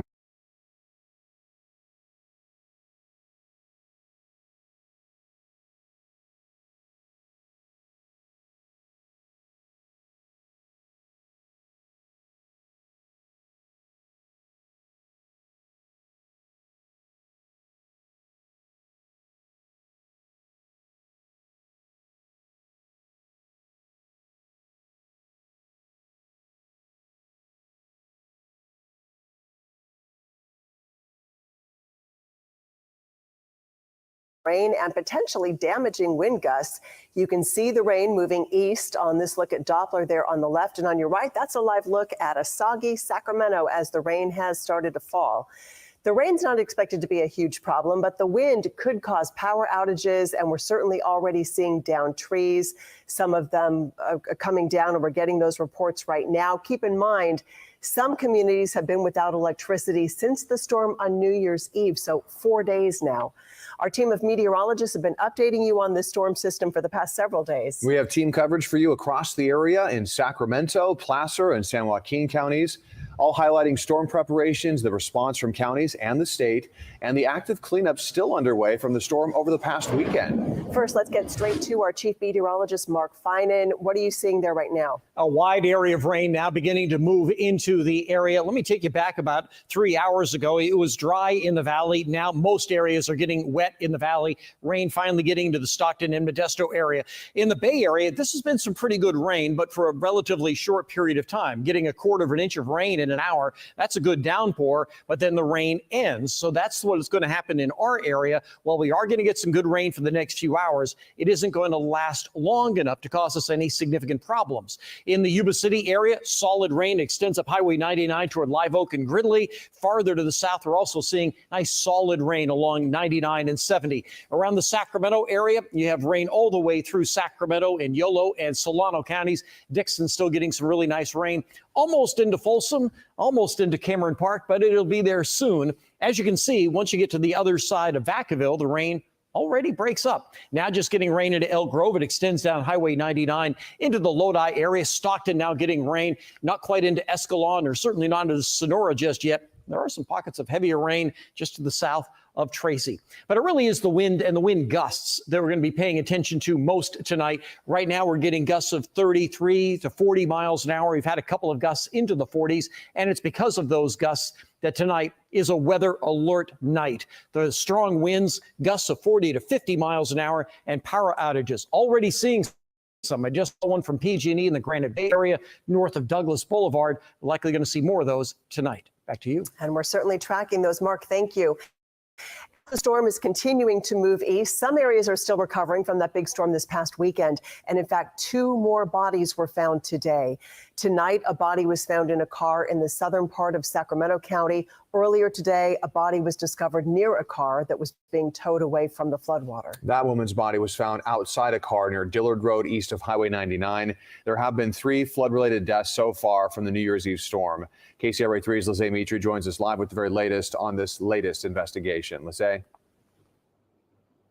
Ty, until about 10 minutes ago, this was still a very active scene, but things are starting to wrap up. We saw Cosumnes fire vehicles start to head out, including their search and rescue team, but you can still see some lights out there in the distance. That's New Hope Road, and we know if you were to follow along that road further east of where we are, it's still flood, and the Cosumnes Fire Department, in fact, earlier had their boat out, and that's all because the Sacramento Sheriff's Office says someone was found dead in their car underwater after getting caught in all that flooding from this weekend's rainstorm. And this is just the latest death that we're hearing about. Take a look at this video from earlier. California Highway Patrol says crews were still towing cars today that got stuck in that floodwater on Dillard Road near Highway 99 when they found a woman's body in a field at about 10 this morning. This is what the area looked like on New Year's Day. The road nowhere to be found, and crews searching for drivers who might have gotten trapped in all that flooding. We talked to one man who lives nearby. His home was surrounded by water, and he says he actually heard a man stuck in that floodwater yelling, so he had to get help.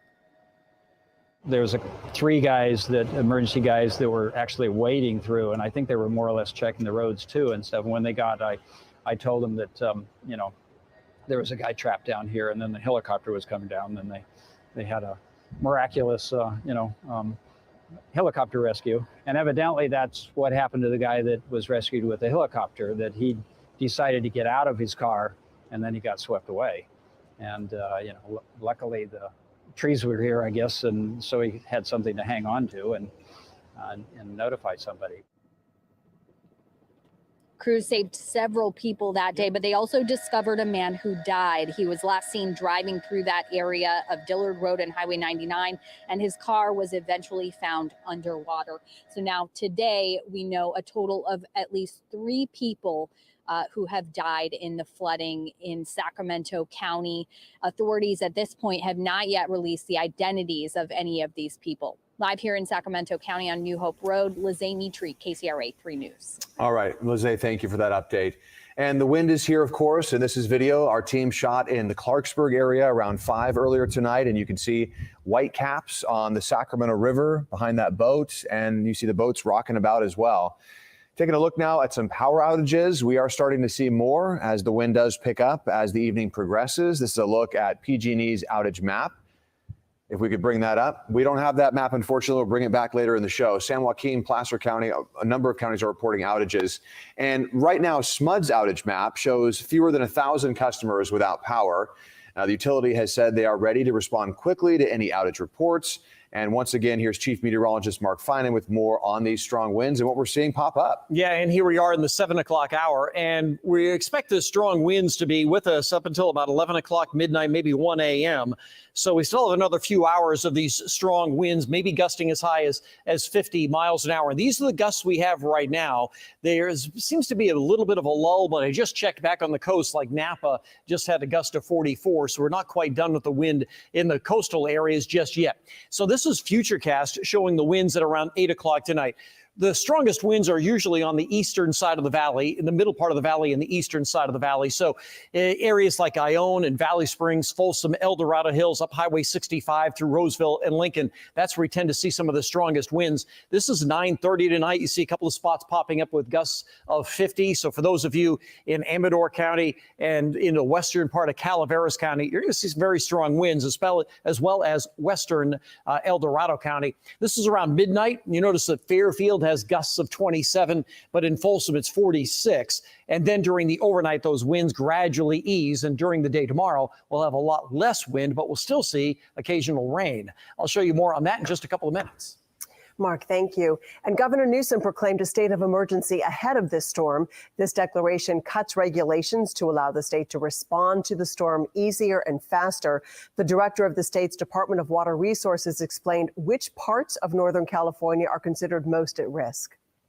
I think the most vulnerable places in California right now are rural levees. They are not required to meet the same standards as the levees that protect our more urban communities. When we have these kinds of systems, it's very easy for smaller communities to get overwhelmed. And I think the best thing that we can all do, and what we think about flood protection.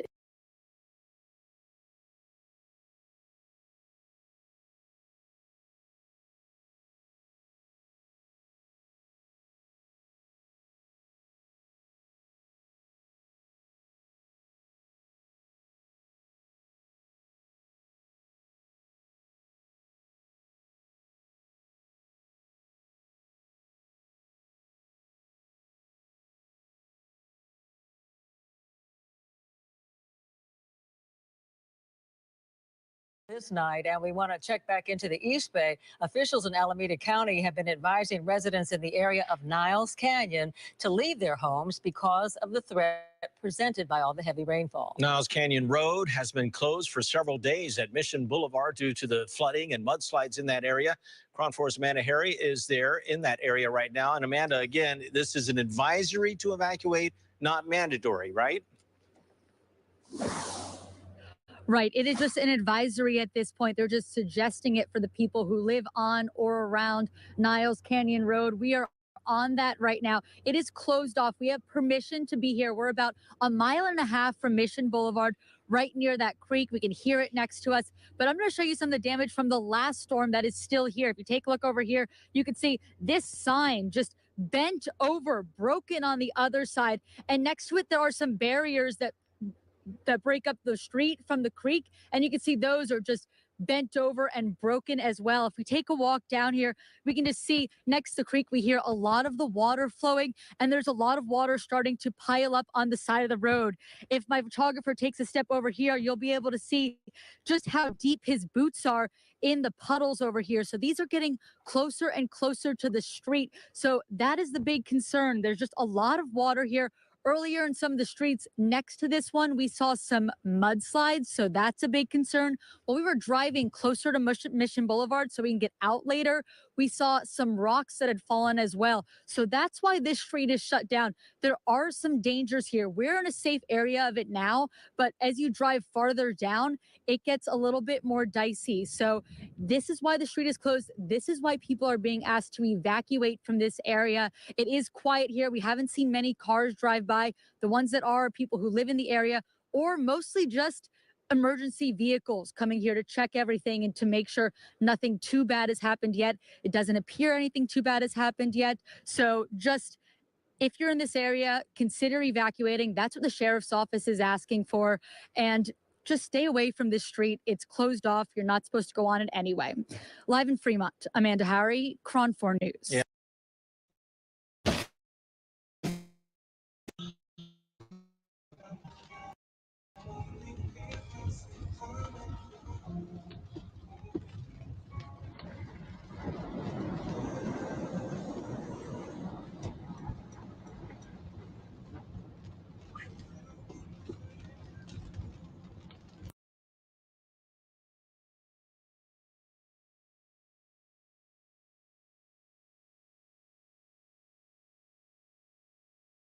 I'm meteorologist Carly Gomez talking here about the bomb cyclone. As of 7 p.m. Pacific time, we are seeing the bomb cyclone here moving along the coastline and now inland into most valley spots from areas of the Oregon-California state line border there all the way into the Central Valley. We do anticipate it moving as far south as areas of San Clemente. The biggest issue with the bomb cyclone is, of course, how strong the system is and how intense the winds have already become ahead of the storm system. Some of the strongest wind gusts reaching around 40 to 50 miles per hour. We could see some of the peak wind gusts as we start getting closer toward about 9 to 11 p.m. As a lot of the rain has passed, we do anticipate seeing some more strong winds pushing through. Let's talk bomb cyclone. A lot of people have big questions. What is it? Why does it sound so nasty or scary? Well, it is. It's a rapidly intensifying system here that moves in close, drops about 24 millibars in 24 hours, or even more than that, meaning strong low pressure system arriving. We're currently seeing a lot of that heavy rain pushing through already. A big system or portion of the system here with big downpours now moving toward Modesto. So we are seeing that as about 7 p.m. A lot of that heavy rain approaching I-5, making it very dangerous, of course, for a lot of travelers, anyone on the road, motorists there. Let's understand low pressure. Any storm system of circulation is a low pressure system as opposed to a high pressure system. As it circulates there, you often typically see any real storm that moves through as a low pressure system. And often people don't know this, but hurricanes, they're low pressure systems, just very low pressure systems that form the eye of the storm. And that's usually more indicated with a hurricane, where you see that really nice pronounced eye. In a low pressure system like the bomb cyclone, you can actually see the eye there too. But low pressure, well, that's going to equal higher wind speeds. The lower the pressure, the higher the winds. Now, the lower the pressure also makes more dangerous of the storm system. That's why when we talk categories in a hurricane, the number 5 or the Cat 5 storm system has the lowest of the pressure, but also the strongest winds, making it more dangerous for us on shore. Now, this bomb cyclone is also being coupled now with an atmospheric river, making this very dangerous. Not only are we seeing the strong winds with it, and typically with storms you do get rain, but the atmospheric river that adds that extra punch there. That Pineapple Express that comes in off Hawaii is now being drug into the system. When we see this, it's now bringing us an added moisture, and the storm system itself is going to dump rain with dangerous flooding potential for us, for those creeks, those rivers, those streams, even your urban local neighborhoods there. We see that the bomb cyclone really is that drop of 24 millibars of pressure or even higher or I should say 24 millibars or lower in 24 hours. Now, it's rapidly intensifying. That's what makes this dangerous, that it happens so quickly. It's when we start seeing that warm air, the Pineapple Express, mixing now with the polar air from the north. And this creates really strong gusts that could resemble hurricane force winds, but is not a hurricane. One, it's not out of the subtropics. Two, the speeds of these winds don't really meet the criteria to create a hurricane. Let's talk more about that and the categories here. Now, if we were just comparing the hurricane strength to the millibars in pressure, well, we could talk. We could talk Cat 2, Cat 3 when it comes to the bomb cyclone, because typically when we see these wind speeds, a Cat 1 of 74 to 95 miles per hour winds sustained for a period of time is what makes something a Cat 1, and then so on and so forth with all the different wind speeds. Now, typically, a hurricane will also have a certain millibar in pressure. Now, this bomb cyclone has been right around 969 millibars. That would put it at a Cat 2.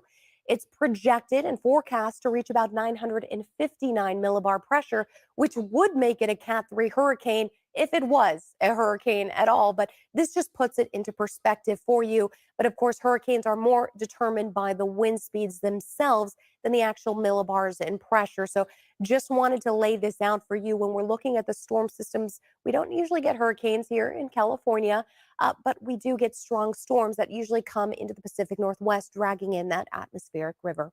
All right, talking peak wind gusts. So far, we've seen some of the winds now peaking around 40 miles per hour, 45 miles per hour. Some of the spots here about 52 in Placerville, and some are just not on the map, right? So you just see kind of openings here. You can usually try to gauge these right around 50 to 70 mile per hour wind gusts, and that's actually what's expected as we start approaching anywhere from 9 to 11 p.m., some of the stronger winds.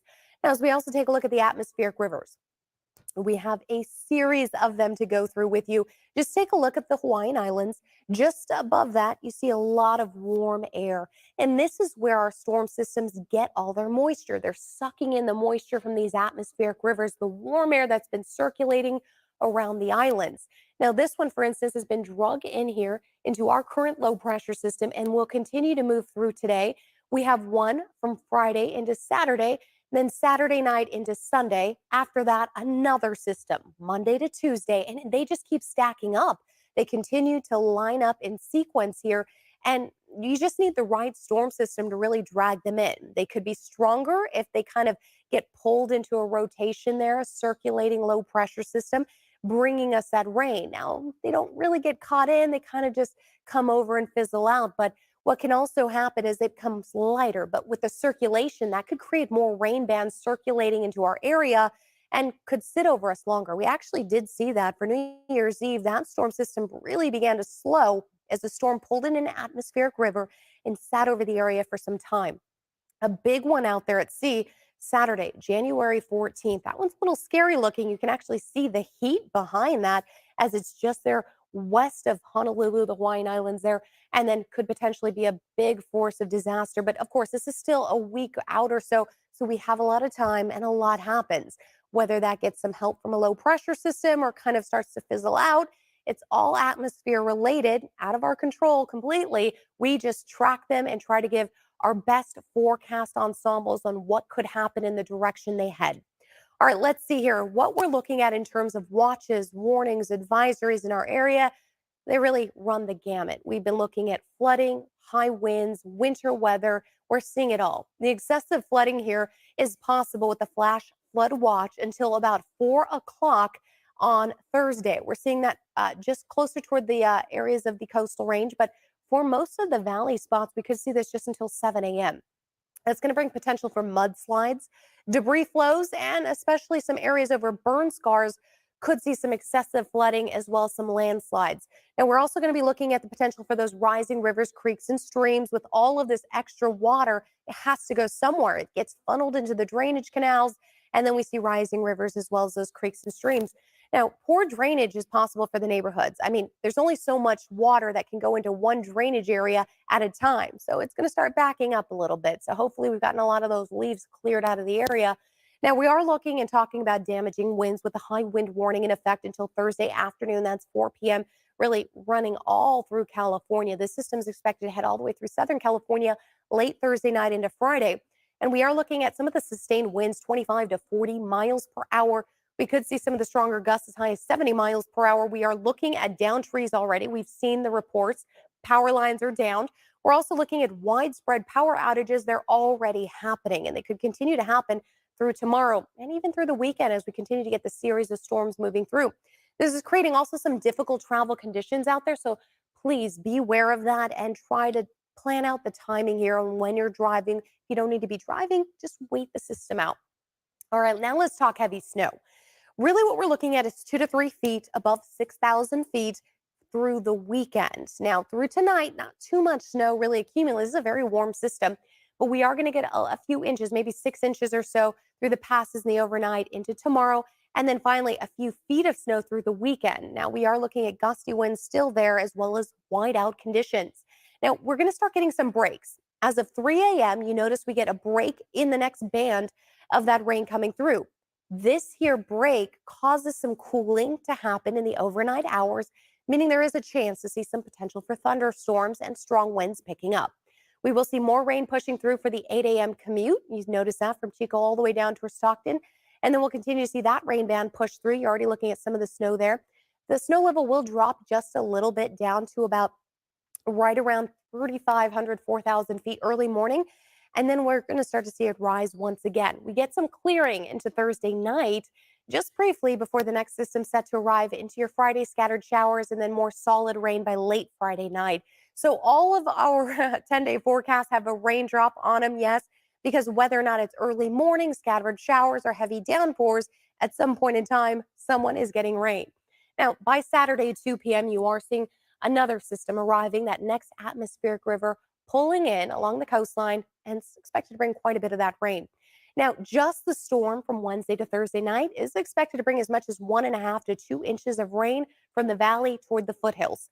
Then you accumulate another about 1.5 inches or so. And by Sunday afternoon, we could see as much as 2.5 inches to about 4.5 inches or so near Redding. So this is a lot of rain in a very short amount of time. The soils will not have a lot of time to recoup, to drain out the water. So we are looking at a dangerous situation. When we talk trees, talk about power lines, those things can come down quickly. It might not even be raining.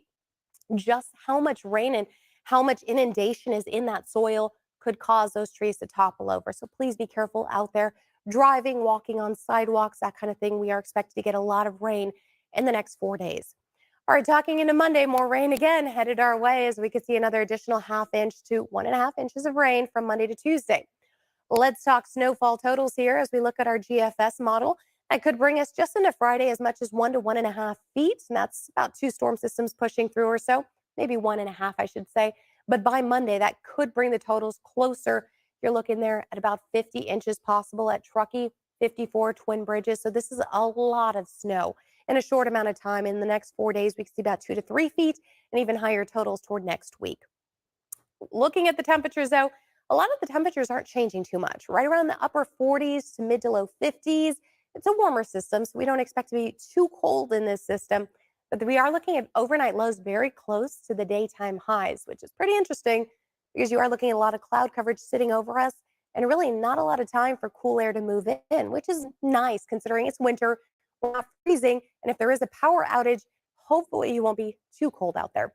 Now, the 10-day forecast does show we do have some chances Thursday as well as into Friday to potentially see some thunderstorm chances. But after that, we are looking at scattered showers and rain through next week. I didn't have health insurance, not because I didn't want it. I worried it was too expensive, and I was having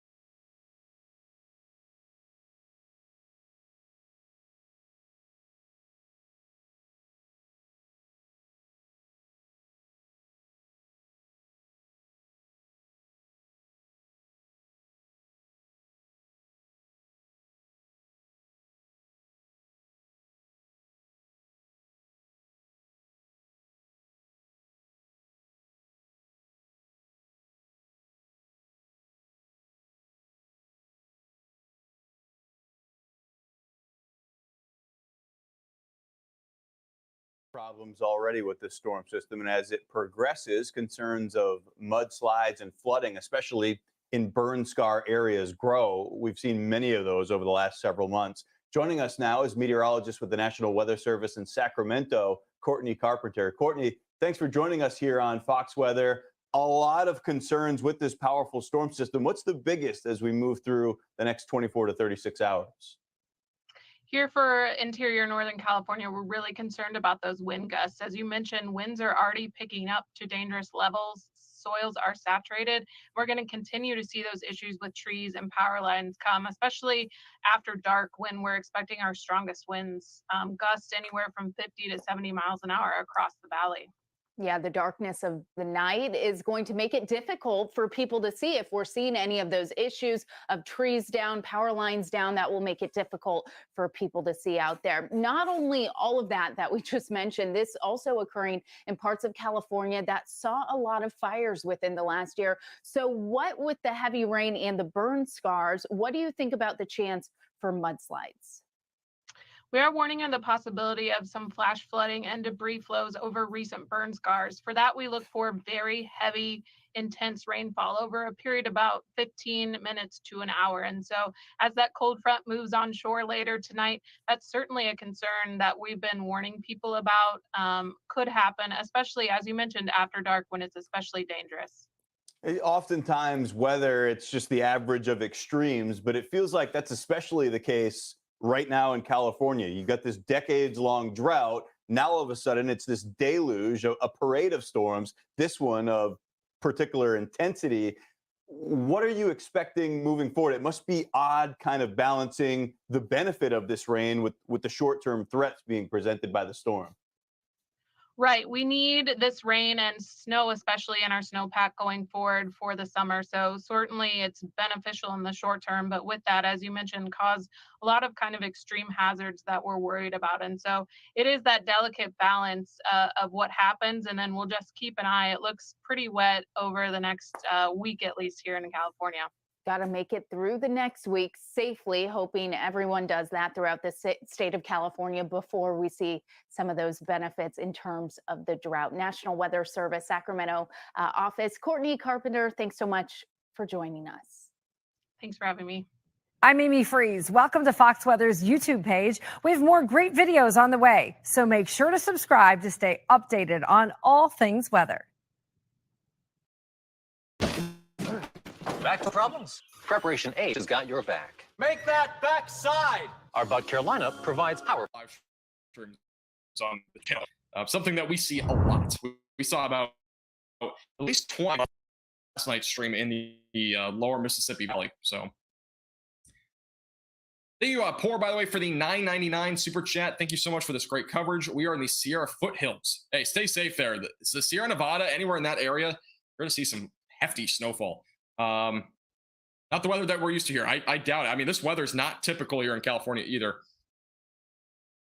Hey, stay safe. I'm glad you're staying away from windows, by the way. That's a great idea. And anybody that's right now in California, if you're anywhere near San Francisco as well, big heads up, stay away from windows. It's a great recommendation with these winds that are ongoing. It's really recommended that you do stay at a lower floor and away from windows, especially with a severe thunderstorm warning like this. It's a big concern there. I mean, we're still talking the possibility for trees to be knocked over with how saturated the grounds are. There's definitely a possibility for some more trees to be knocked over. So stay away from windows. Again, the severe thunderstorm warning does continue for another 30 minutes. It might get canceled a bit earlier than that. San Francisco, heaviest of the rain is about to move into your location, as well as Mill Valley. Mill Valley seeing the heaviest of the rainfall right now. There very well might be upwards of an inch an hour in that little band there that's moving through Mill Valley. That will continue to move towards Richmond over the next several minutes. So some heavy rain right now moving inland here in California. San Francisco, Daly City, South San Francisco, and Monterey. Those areas are all seeing some heavy rain right now, or at least beginning to see heavy rain. And we are officially only 300 subscribers from 30,000. That's insane. You guys think we can hit 30,000 subscribers tonight? We only need 291 more people to subscribe. It is possible. It is possible. I think. Maybe. I don't know. I think we've gained 200 tonight, so I don't know if it is possible. But we'll see. Jaws is awesome. Jaws is not here. Jaws is, I think he's busy. Busy guy. Yeah, we're not in Richmond, Virginia, by the way. No, this is not, this is definitely not Richmond, Virginia. No, we're talking about Richmond, California. Anything that we're talking about tonight, for the most part, is California, if not maybe Oregon occasionally. So, but again, currently, the severe thunderstorm warning just expired, by the way, so good news there. Let's go back down to the live radar, and we'll turn this back off to here. Something I actually think we'd use tonight is that severe weather overlay. I have it obviously always ready just in case there is a warning, but obviously not something that I was expecting tonight. There is a marginal threat for severe weather again here in the San Francisco Bay Area, so there is a possibility for an isolated severe storm. Just saw one there near Novato and the Marin County area north of San Francisco. There's a very strong storm as well back near San Rafael and Mill Valley. This could be potentially producing winds upwards of 55 to 60 miles per hour as well. So just be mindful of that. This could even be close to a severe thunderstorm as well as that moves towards Richmond, and as well as Hercules. Those areas will be in the track of that here over the next several minutes. So heavy rainfall at the bare minimum. If not, there very well could be some high wind gusts as well as it continues to track out to the east-northeast.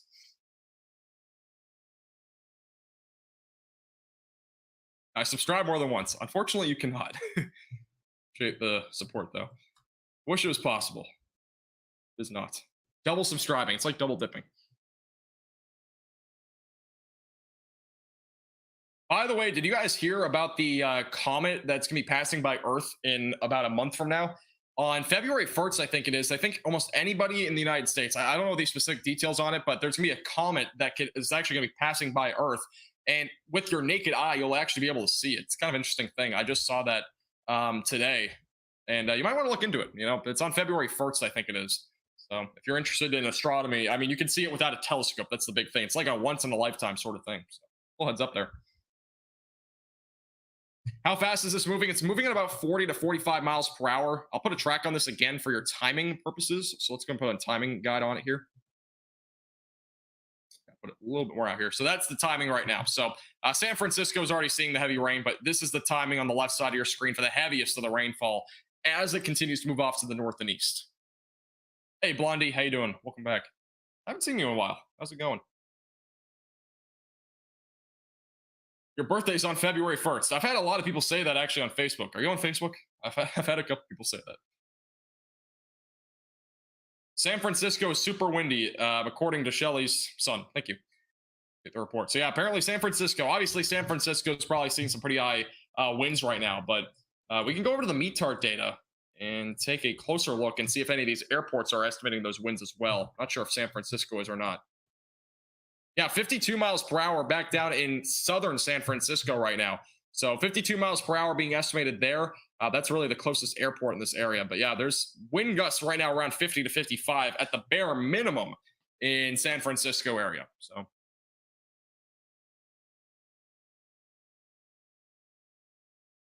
how's it going, Evan? Welcome back. I do have Twitter. Yes, we do have Twitter. It's actually like right below my face cam. It says it there. The links are all in the description though. So if you ever want to check out my Twitter, we usually tweet a lot of stuff on Twitter. So if you guys ever want to follow that, it's linked in the description below. But other than that, make sure to hit the subscribe button down below if you're new here. Again, make sure to hit the like button as well. We are currently about 260 subscribers. I know it sounds like a lot, but we're kind of getting close to that, to 30,000 subscribers. So I don't know if we'll be able to hit that tonight, but you never know. If not already, make sure to hit the subscribe button. I'm glad you found too, Mechanical. We're waiting for the next radar scan here in the San Francisco area. Again, south of San Rafael is where the heaviest of the rainfall is currently located. We should have another radar scan here in just a second. Again, this is the timing guide for you. If you are out in front of the, this is the next band of rain, basically. So San Francisco is beginning to see this. But as it continues to track out to the northeast, Sacramento and Fairfield will be the next areas and track Concord as well pretty soon. So timing overall, Richmond 9:13, San Mateo 9:14, Oakland 9:17, so Oakland, California, Berkeley 9:18, Hayward 9:31, Concord 9:36, Fairfield 9:39. It'll eventually arrive to Sacramento just after 10 o'clock on 10:30. Heights as well, just about 10 minutes before 11 o'clock. So that's the current timing there. Also, we have a new report coming in about flash flooding. Let's hop over to that. New report here of some flash flooding. This is 8 minutes ago in Redwood City. So heads up here if you're in Redwood City in San Mateo County. San Mateo County, by the way, is the county that has about 20% of people without power right now. U.S. Highway 101 near Whipple Avenue on ramp has 2 flooded lanes. So if you're in this area, heads up there. There are flooded lanes now just south there of San Mateo. That is, again, in Redwood City currently. So heads up there, again, if you're in that area. There are flooded roadways. Next radar scan's coming in here, and by the way, in just a second, we're going to wait that here, I think, in just a moment. Looks like the radar is not working, but be coming up back here in just a second. This is for right now, this is the lower def radar, but the high def should be back here in just a moment. Again,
storm, allowing it to use its emergency powers to respond to evacuations and other storm events. Our very own Jocelyn Moran joins us live from San Jose, and we just heard from Mayor Matt Mahan. Jocelyn.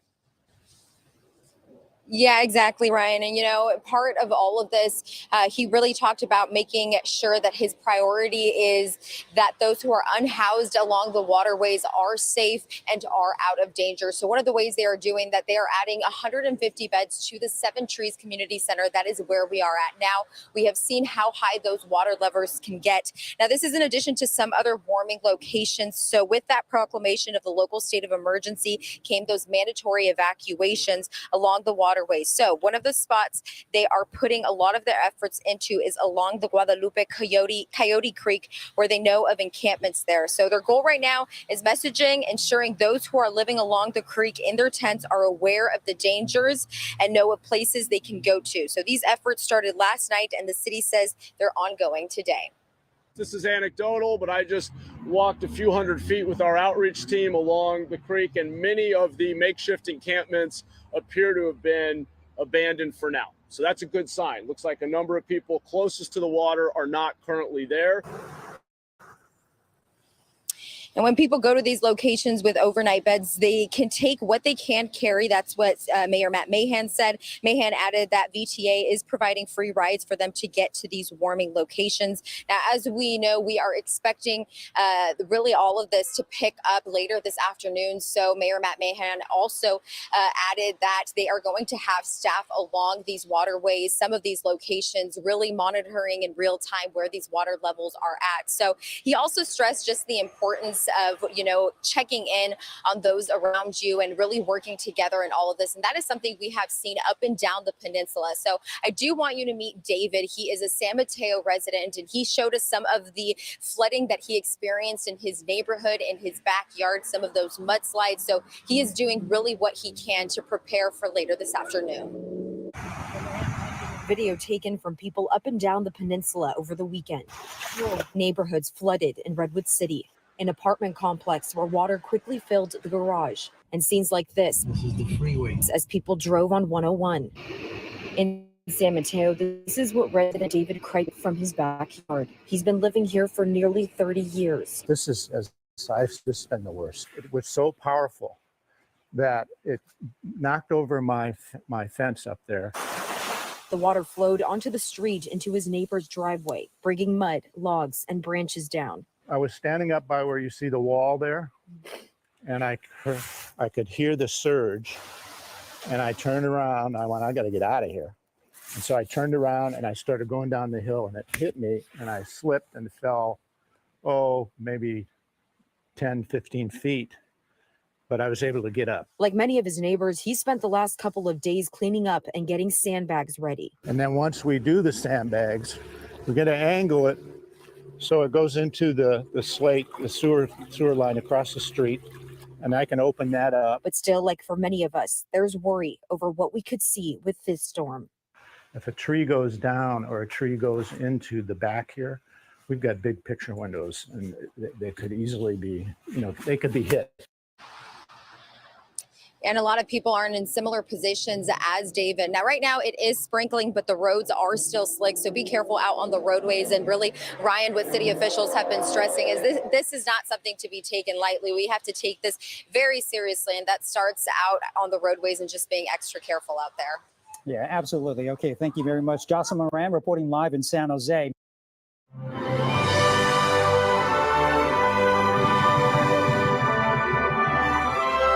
The performance was enchanting, completely captivating on so many different levels. From the beginning to the end, just hypnotizing. I feel better about the world. I feel uplifted. It touches you. It really does. Every American needs to see it. Thank you very much to the director and whoever created it. Is just amazing. I don't even know what astounding. I don't know another word to describe it. In due parole, divino.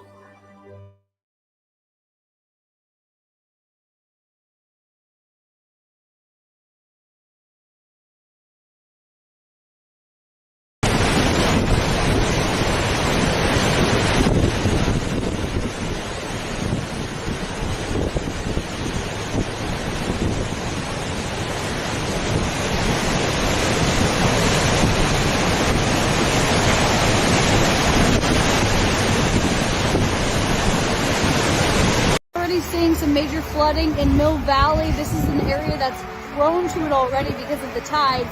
The Highway 1 exit of 101. But take a look. This is really bad because of the rainfall we saw from 3:30 till about 9 o'clock. We've got a break for now. The rain's going to pick back up at 2 p.m. Take a look. These cars are forced to decide if they're going to keep going or turn around. And at this point, you have to turn around. I'm actually going to move my car because it's getting to the point where I can't even get out if I want to. So I have to, gotta get out now, better than later.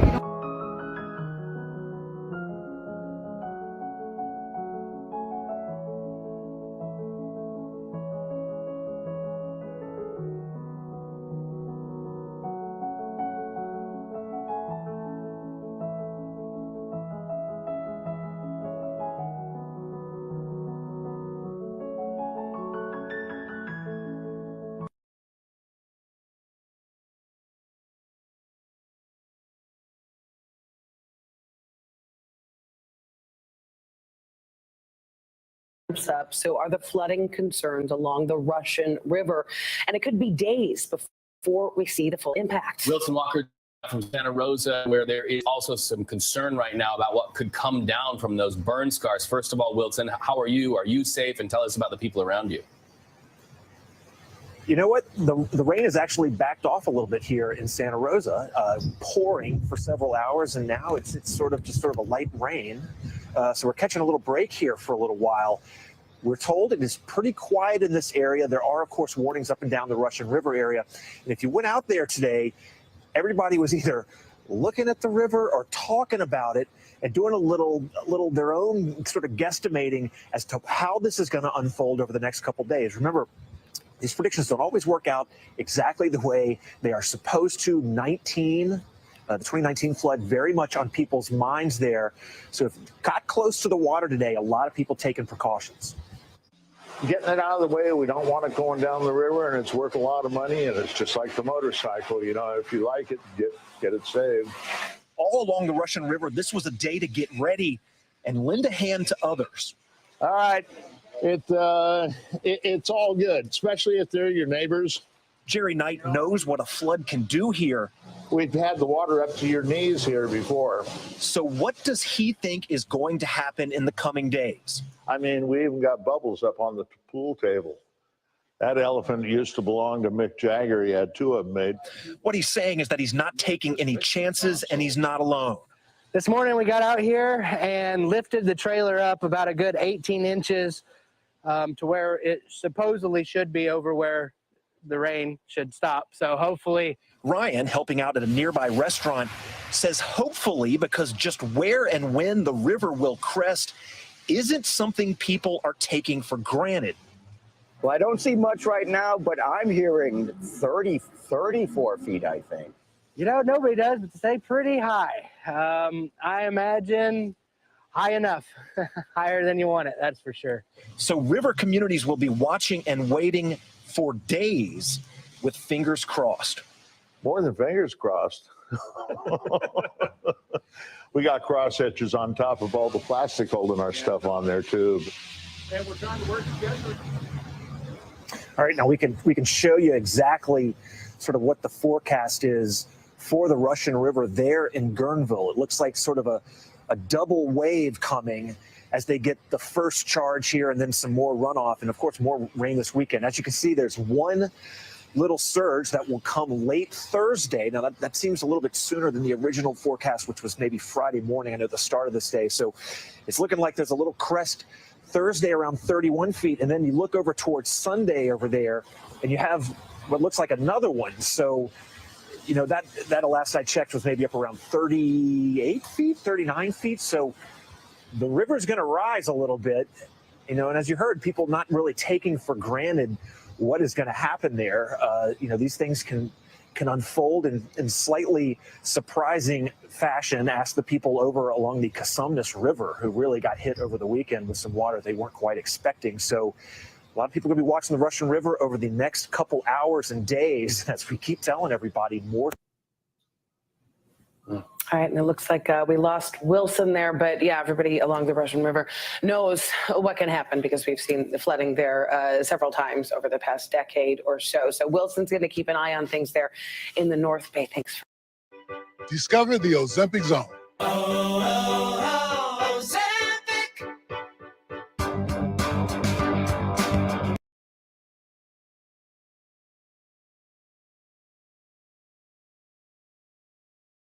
If you want to be healthier, you've got to get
want to make sure that was right.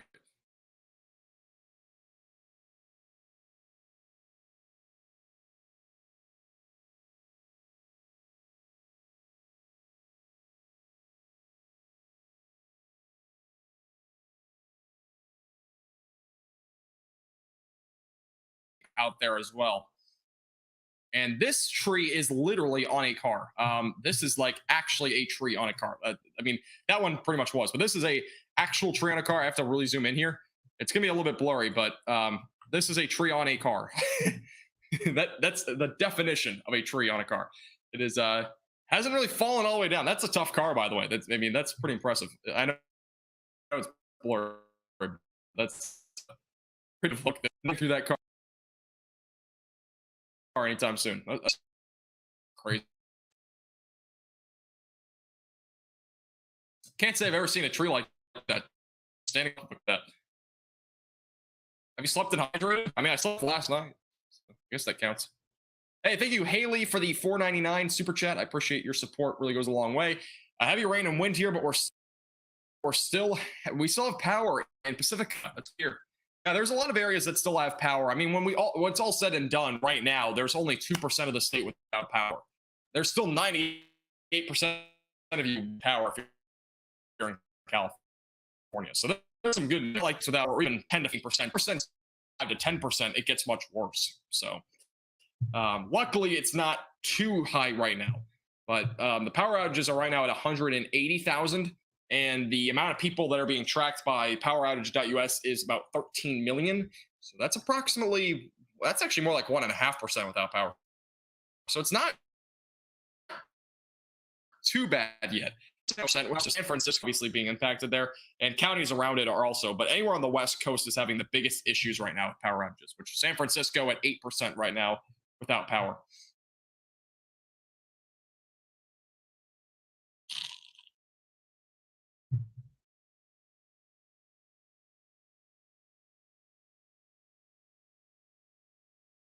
In California, it's cars in the trees. That is true. Whenever there's like a tornado or something, definitely what happens. Thank you, Evan, for the very detailed breakdown there. This car was hit by a tree. There's a lot of cars that were hit by trees today. I mean, we're obviously seeing a lot of these photos now coming in, and it's actually insane. The amount of cars that have been hit by trees is actually remarkable. By the way, new update. The state of California is no longer in a marginal threat for severe weather. So good news there. Obviously, wind gusts upwards of 50 to 60 miles per hour still are possible. But it does seem like severe weather will likely be tapering down. Wow, look at this. All right, so latest out of near San Francisco, 60-mile-per-hour wind gust has been confirmed at the airport just south of San Francisco. 60 miles per hour has just been reported there. That is near San Francisco. I'm assuming pretty close to San Francisco. It's been pretty close to that too. But man, 60 miles per hour. That is quite high to say the least. Definitely some high winds here. Yeah, 60 miles per hour. Wow. Unbelievable. By the way, we're only 20 subscribers from 29,800. So if you've not already, make sure to hit the subscribe button down below if you're new here. Yeah, we do nationwide live streams all the time. And also, again, we do video forecasts on the daily. And also make sure to hit the like button down below if you've not already. But most importantly, make sure to hit the subscribe button down below. It's the red button. It's free to do. And again, we're only 200 subscribers pretty much from 30,000. We might be able to hit that tonight if all of you hit the subscribe button. So I would appreciate if you subscribe if you've not already. It goes a long way. According to somebody in the chat, cities have opened more shelters for those that need it. So yeah, obviously there are probably some of you that might not have power tonight or some other issue with flooding or that sort of thing. And if you have any sort of issues and whatnot, there are shelters open. I'm not sure what the specific ones are, but there are some that are currently open there, especially probably around the San Francisco area with everything that's going on. Also, this is I can go and show it. This is a little tree here that fell down as well. Just another visual here. Tree that fell down in, I believe, this is on 280. But blocked all 4 lanes on 280. I think that was earlier today. That was in San Francisco. So the tree that fell down there as well.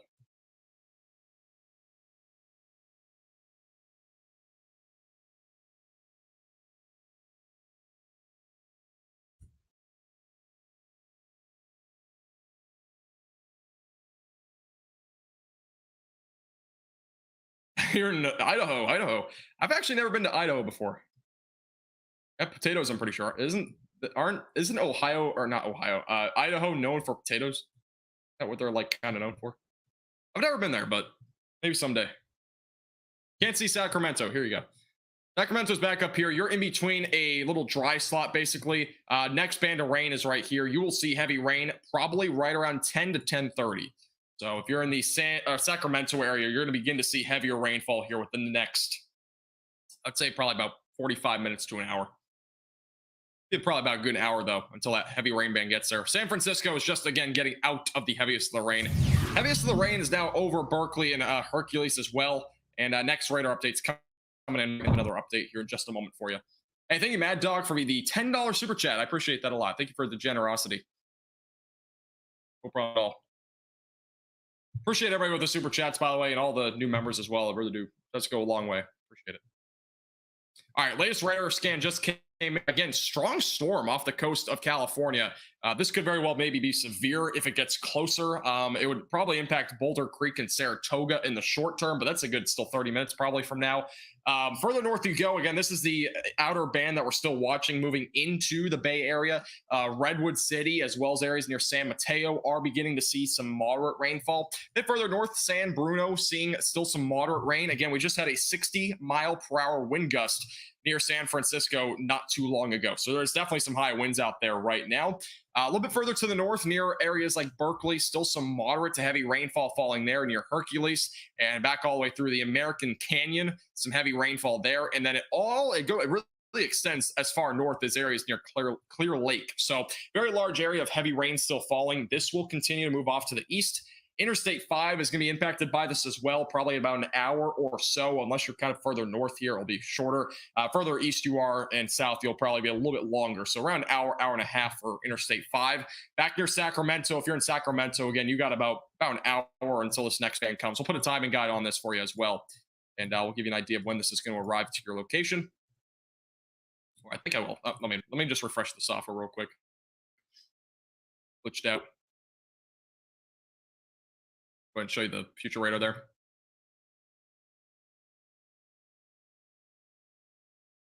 Let's go back to San Francisco. Let's put the timeline back on this. And let's put this on here. There we go. All right, let's put the timeline on this area of showers. And again, a couple of rumbles of thunder as well. If you hear a little bit of a couple of rumbles, that is thunder, by the way. It's not, an earthquake or something. I mean, it could be an earthquake actually, but it would be more of just the thunder out there. So this is the timeline again for those that are out in front of the rain. So timing guide here. So again, Sacramento is currently estimated to be right around 10:26. So not too far from now. Redwood City though 9:36, as well as Hayward 9:41, Concord 9:43, Fairfield 9:43, Mountain View 9:46, Fremont 9:49. Along with that, we'll be talking about areas like Sacramento around 10:30, Stockton 10:38, and Citrus Heights 10:43 tonight. That is your timing again on this cluster that is coming right off the coast. It'll be moving into those areas here pretty soon. Heavy rainfall is expected. Sheets of rain will be coming down, so visibility will be reduced on the roadways out here. And again, San Francisco right now is seeing some heavier rain. That is starting to move out here over the next pretty much 15 to 20 minutes. So you should be starting to clear out a bit more. But again, more recently, near San Francisco, there was a 60-mile-per-hour wind gust reported there not too long ago. So that's the latest there out of San Francisco.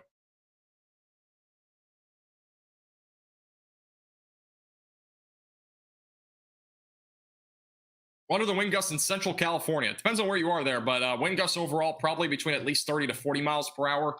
A few areas, though, could very well get upwards of 50 miles per hour. So wind gusts are definitely still up there. And wind gusts even over here like Sacramento. All these numbers on your screen are indicating the most recent measured wind gust from a METAR station, which is an airport or something along those lines, typically airports.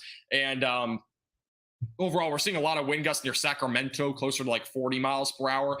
Back near San Francisco with that band of rain that just came through, it's pretty close to 60 miles per hour. So we're definitely still talking about some pretty high wind gusts here with this little outer band of rain that's going to be moving here inland a bit more here over the next hour. So definitely notable here for sure. By the way, we're only one subscriber from 29,800. If you've not already hit the subscribe button, make sure to hit the subscribe button down below. And again, we do forecasts all the time in live streams. So subscribe to the YouTube channel. It's free to do. There's no payment needed. You just click the red button down below. Keep you updated again with the latest here on the California flooding event and whatnot as it continues here across the state of California and anywhere along the West Coast, in fact, because it's not just California, by the way. Oregon's also being impacted, at least the southwestern section of the state, having some higher winds. Yeah, weather. There's definitely a chance that wind gusts are over 50 miles per hour. There's already been wind gusts over 7. The peak wind gust today here in California was 95 miles per hour. So we've had some very high wind gusts for sure today.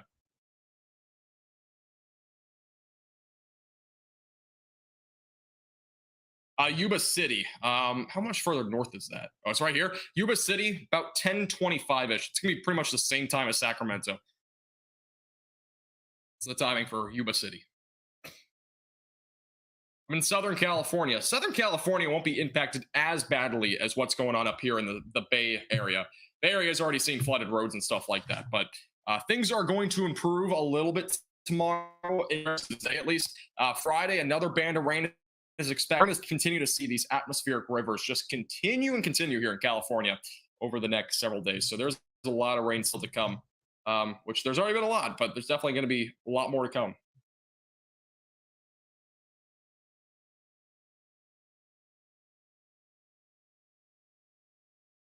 Right. I appreciate you, Blondie. Appreciate you being a member. Thanks, Sonny. I appreciate it. And again, I appreciate your generous super chat earlier.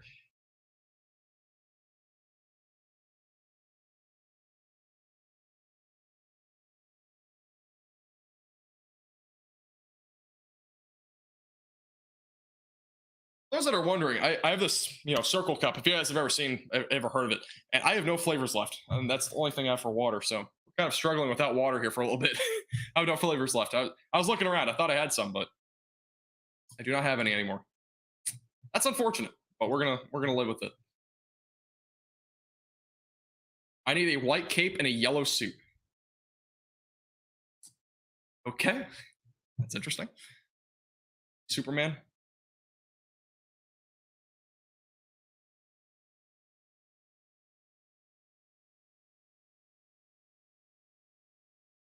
Yeah, Circle is really good. I just wish I had flavors. I don't have any anymore, which is kind of unfortunate. If you're just tuning in, by the way, which a few of you might, this is, again, a pretty crazy photo out of San Francisco. Again, this is a scene that we've seen tonight, and it's the trees that keep falling down because of all the saturated water around it. It's making the grounds very saturated, therefore leading to trees like this falling down. And again, they've fallen onto vehicles. This car right here, by the way, got extremely lucky, it looks like. But this vehicle, on the other hand, not so lucky. So this is something that we've seen tonight a lot of, is just trees falling on vehicles. So big concern, again, is the winds that we're still seeing out there. We've had a lot of damage reports already tonight, and we've seen trees falling down. Again, there's dozens of reports of that over the last even hour in San Francisco, that just trees keep falling down. So it's a big concern tonight, along with the flooding potential and along with the mudslides and rock slides, especially across the higher elevation areas and along the interstates. Big concern.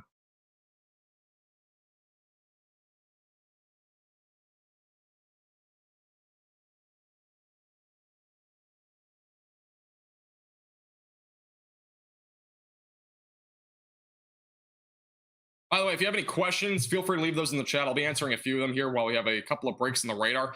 Let's go and turn off the timing again. This is the current live radar, again, across the Bay Area. And again, we're seeing moderate to heavy rainfall from about San Mateo back through about Fairfield, and just north of Fairfield and near Hercules, and as well as Richmond. Those areas seeing some heavy rainfall right now. That band is, again, continuing to move off to the east-northeast right now.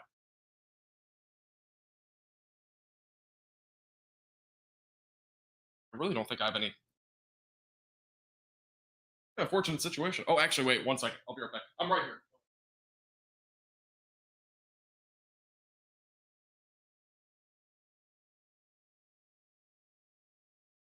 Came in clutch, guys. It came in clutch. I actually had a grape flavor. I didn't realize. All right.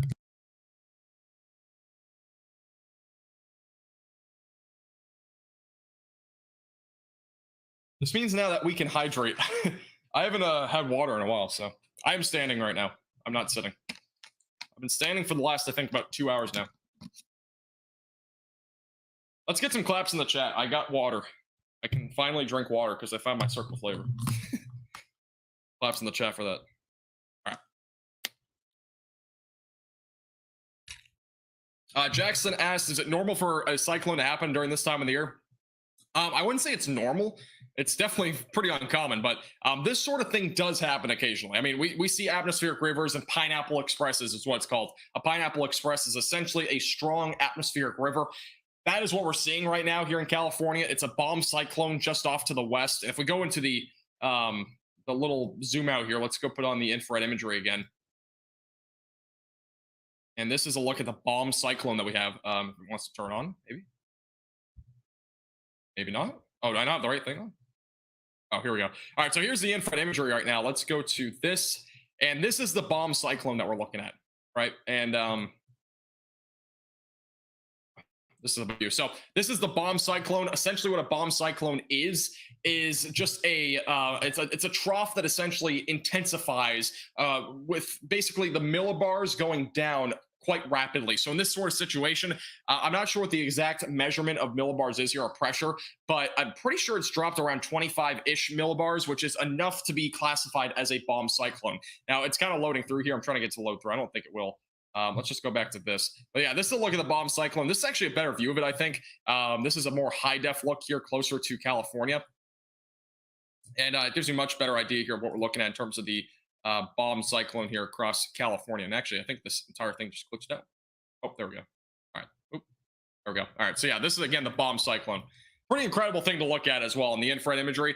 Very nice little spiral there. It looks like a hurricane. A lot of people keep asking, is this a named storm? No, this is not a hurricane. It's not a tropical storm by any means. It's neither of those. This is essentially just a massive, strong trough. That's basically what it is. And I mean, again, we don't have warm enough ocean waters for this to even be classified as a hurricane or tropical storm. And the center of this, by the way, is massive. The center is obviously right around here, but with the circulation going around it counterclockwise. But again, we just don't have that defined circulation either for it to even be a hurricane. It's very stretched out. And the rain is hundreds of miles to the east of it and north of it as well, like the heaviest bands. So, but it is called a bomb cyclone. It's not this is not like it's not like I don't know how to explain it, but it's basically not a word. Like it's an actual term. It's not like a fake name or something that somebody made up. It's actually called a bomb cyclone. So that is what we're seeing in California, or just off the coast of California right now.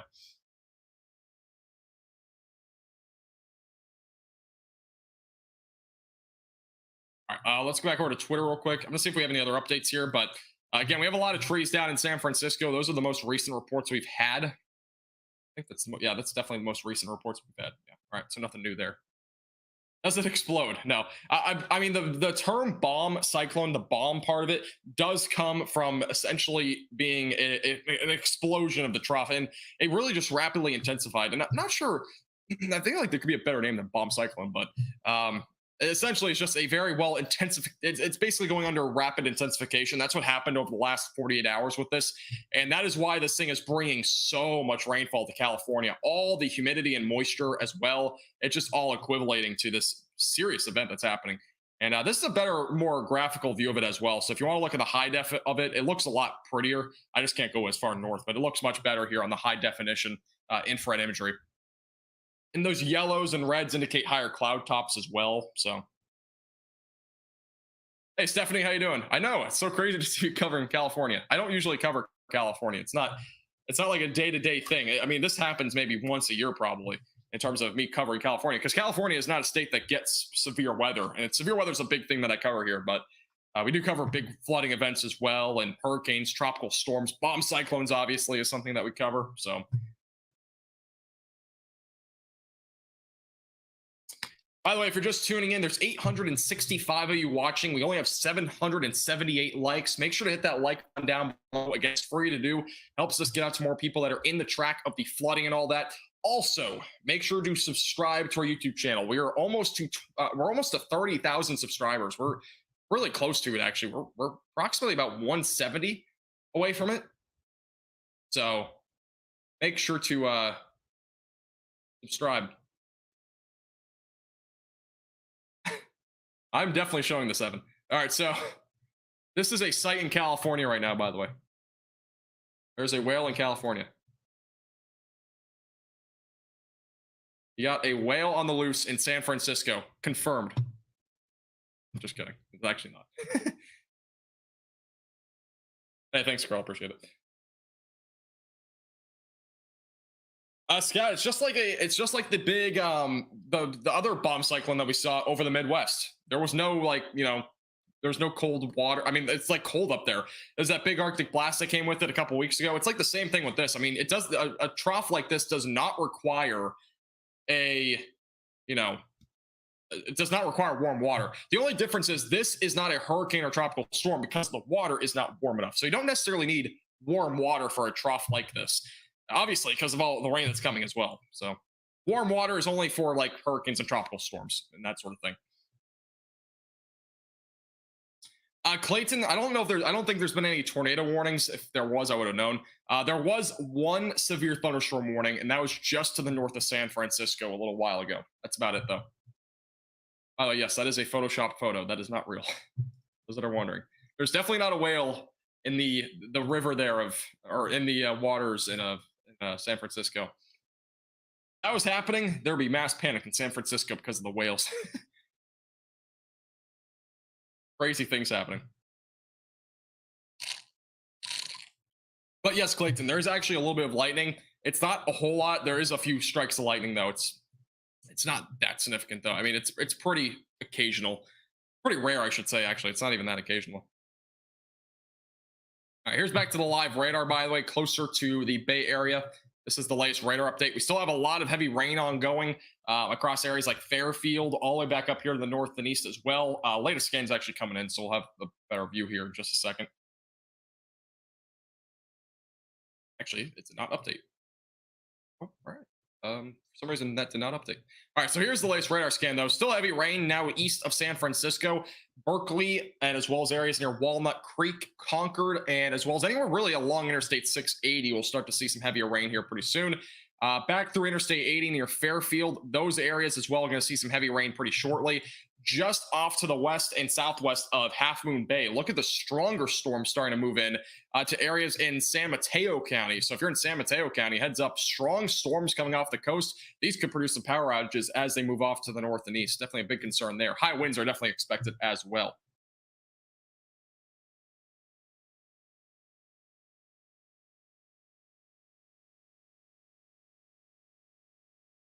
All right, we're going down to sitting mode. Standing for 2 hours. This is a standing desk, by the way, for those that are new here. Sacramento will see some of this pretty soon. Not now, though. Sacramento is about 30 minutes, I think about 45 minutes away from this, by the way. So if you are in Sacramento, you got a good 45-ish minutes until this arrives. Right around 10:30. Have a great night, Beast. Appreciate you tuning in. A great rest of your night.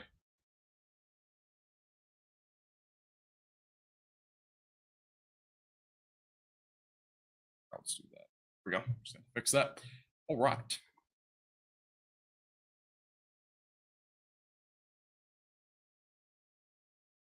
Yes, this is not. No, this is not a Sharknado. I can tell you that. Water spout. Where's that? Maybe I go to the velocities.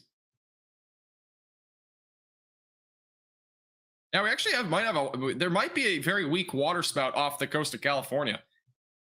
It's very weak rotation, though. I would be surprised if it was much of anything. It's probably like a very small rope or something, but very weak rotation here off the coast of California. Here's a closer look. Yeah, so there is actually a possibility that we have a water spout here just off the coast of California. Again, it's a good 15, 20 miles from shore, so it won't impact the coastline. But southwest of Half Moon Bay, a little bit of rotation there. Possibly a water spout. Not out of the question there. I don't think this will impact the land. That's again, to be honest, water spouts typically in this environment especially are not going to be that strong and they will not last that long. So this will not probably make it to the coast, but there's a little water spout possibly here on the radar. Not confirmed by any means. Again, it's the rotation isn't tight and confined, so it's not radar confirmed, but there might be one. I mean, in these sort of situations, even with this kind of rotation, I mean, we can occasionally see a brief water spout, which is obviously out of the question here. So be a little water spout. No, this is not a Sharknado, by the way. This is not that situation. Yeah, that's the one area there that might have a little water spout. It actually has possibility there too. Let's go to the reflectivity. That's the area. It's right here. They're kind of on the northern half of that storm, kind of a weird spot, but there might just be a little bit there. Again, it might not even be a water spout. It's possible. People, I mean, honestly, it's so hard to even know if there actually was a water spout unless the radar is clear and obvious that there is one. Because, you know, people aren't out there on boats most likely over here for water spouts. And yeah, good point by Evan. I mean, it doesn't take much for rotation for, you know, water spouts to actually happen. I mean, rotation doesn't have to be strong, doesn't always have to be tight either. We do see water spouts quite often with really no rotation, but that's pretty likely there's a little water spout there with embedded in this strong storm. And again, this is going to be moving towards Woodside as well as Portola Valley and Half Moon Bay, Redwood City as well. All going to be in the track of this here pretty soon. So again, this is moving off to the north and east. It'll be something to watch for sure. And again, no tornado threat for those in San Francisco or anything like that. This is not a tornado situation. But a little water spout, possibly.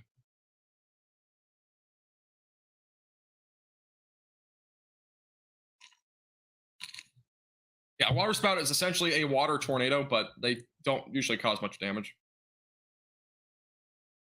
By the way, we're only now 154 subscribers from 30,000. If you've not already, make sure to hit the subscribe button down below. We are getting so close, man. If everybody just hit the subscribe button, we might get there. Make sure to hit the subscribe button down below. I would love to hit that goal tonight. That'd be insane if we got to 30,000 subscribers. We are getting very, very close. And if you guys have enjoyed the stream so far, there's no reason not to hit it. So just hit the subscribe button.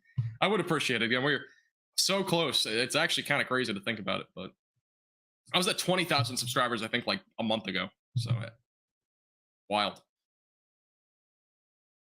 Looks like it's breaking down already. Let's go back. We'll go back to the velocities once it updates. This is the latest radar scan here of the little possible water spout here off the coast. Again, it's not overly strong, but I mean, you can get a water spout with pretty weak rotation to begin with. We're kind of waiting to see though the next radar scan. It'll be interesting to see what we get on the next scan. Yeah, that's where it's located right now. Possibly even a little bit of damaging winds as well. This could cause damaging winds once it actually approaches land. Again, back through the Bay Area, still some moderate to heavy rainfall right now. For Richmond and San Francisco, Hayward, San Mateo, Woodside, all seeing some at least moderate rainfall currently. So, like something to be monitoring there as well.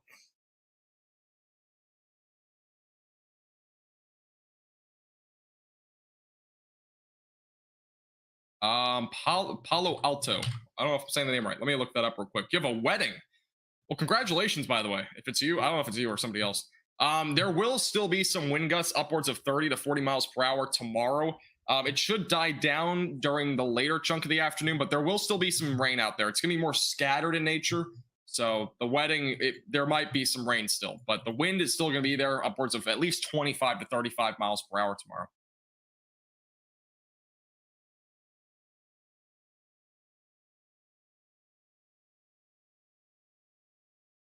Thank you for the report, Mike. Appreciate it.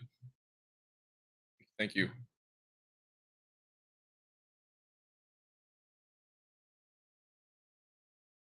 All right.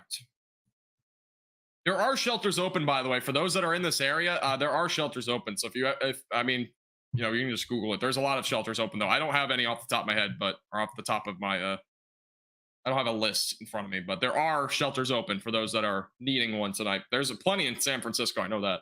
Or plenty are open. Again, next radar scan comes in here in a moment. We are watching a possible water spout here on the radar. This is what this is. For those that might not be familiar with what I'm even looking at, this is not Christmas. I mean, it's Christmas colors, but this isn't Christmas. This is essentially the velocity. So red means winds going away from the radar. Green means going towards the radar. And then here in the middle is where we might have a possible water spout, typically when we have it more tight and confined. Actually, here's the latest radar scan. And the velocities are very weak here. I'm not seeing anything tight and confined where there's for sure a water spout, but there might just be a little, rope water spout or something like that just off the coast of Half Moon Bay. But more concerningly, for those inland here near Half Moon Bay, there's actually a little pocket here of maybe 50 mile per hour wind gusts. Peak estimated is 45 miles per hour, but a little area of wind right now about to arrive to Half Moon Bay. So if you're in Half Moon Bay, just a heads up, there's a pretty likelihood chance here that you're going to probably see some power outages in some areas with those high of winds. Winds are definitely picking up, though, here near the Half Moon Bay area. Reflectivity, pretty strong storm also. I would not be surprised if we got a severe thunderstorm warning on this, if it does end up intensifying just a little bit. So we'll have to be watching that closely. Again, Half Moon Bay on the south part of the Bay Area. It's down south of San Francisco. So that's kind of the region that we're at right now.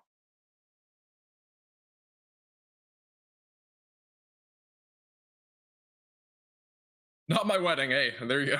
At least you're not being directly impacted. Man, I would hate if I had a wedding and it rained and it was outdoors too. If it just straight out rained the entire time and it was windy, man, that'd be such a mess. And weddings are hard, by the way, to plan out. I mean, it's not like you can just predict the weather a year out. You gotta hope it's dry, you know?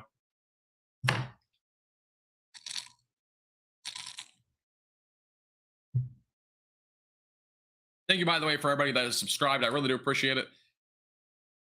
We are right now 29 subscribers from 29,900. So again, if you've not already, make sure to subscribe. Hey, Erwin, how you doing? Live in Stanford. Stanford's actually an area that might see some decent rain out of this. Going a little bit further down to the south, by the way, we still have some rain ongoing across the west coast. Route 1, again, is seeing a bunch of rain. Again, a bit further to the north here along the Bay City area, we're still seeing some moderate to heavy rain. It's primarily now shifted to the east of San Francisco, Oakland back through Fairfield, and anywhere up as far north as Esperado and Winters. Those areas beginning to see heavier rainfall. Again, we could see some areas seeing rainfall rates upwards of half an inch an hour, which will accumulate pretty quickly. And then we have this is something I'm going to be watching closely here over the next several minutes. A possibility for a strong, maybe even severe storm could actually erode here, going off to the northeast towards San Mateo and Redwood City. So something to watch out for here as this moves off to the north and east. San Mateo, Redwood City, Half Moon Bay is right now being impacted by this, by the way. There might have even been a water spout with this as well. So quite interesting over here in the San Mateo area. Here's a little loop, by the way, of what's happened here over the last 60 minutes.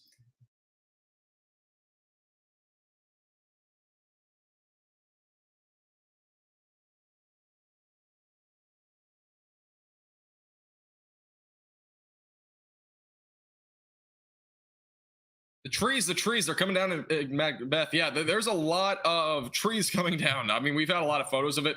I can show you guys a photo. For those that might just be tuning in, this is a photo of a tree down. You can find it. Oh, it's right here. So this is a photo of a tree down on a vehicle. And again, this is a common sight that we've seen tonight. So over in San Francisco, very common sight. We've seen a lot of trees down tonight. This is a great example of it. So again, if you're in San Francisco, this is another example of a tree being down anywhere in California, to be specific. There's trees down across a large chunk of California tonight. So, and make sure that you are staying away from windows because trees even could fall in homes. I mean, buildings like this are not as directly impacted, but yeah, definitely going to be a possibility tonight for some areas to see that possibility for a tree falling down or two. There's been a lot of trees, though, that have been reported down. Here's the live radar, by the way, back over near Half Moon Bay. We're watching a strong storm right now moving inland into Half Moon Bay right now. Thank you, Honeys, by the way, for the $4.99 super chat. I apologize I missed this. I don't know if you're still here, but I appreciate the $4.99. Have a great night, by the way. Appreciate you tuning in. Appreciate your support as well. Donations go a long way. Appreciate it. Especially getting a new chair. This one keeps falling.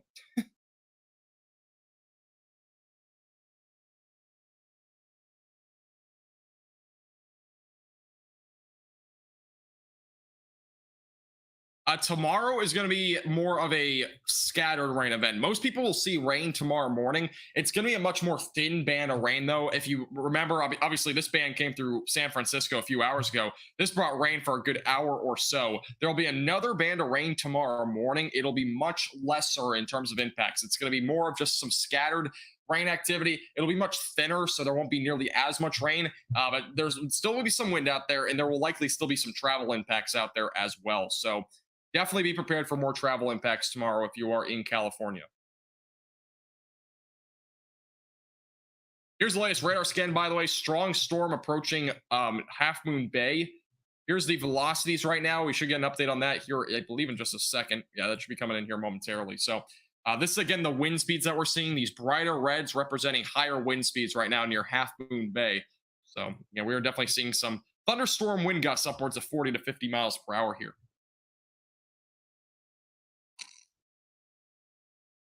Next radar scan, though, will be coming in here momentarily. Here is the live radar again. Half Moon Bay seeing some heavy rain. San Mateo as well seeing some moderate to heavy rainfall. Oakland, Black Creek, Berkeley all seeing some moderate to heavy rain right now.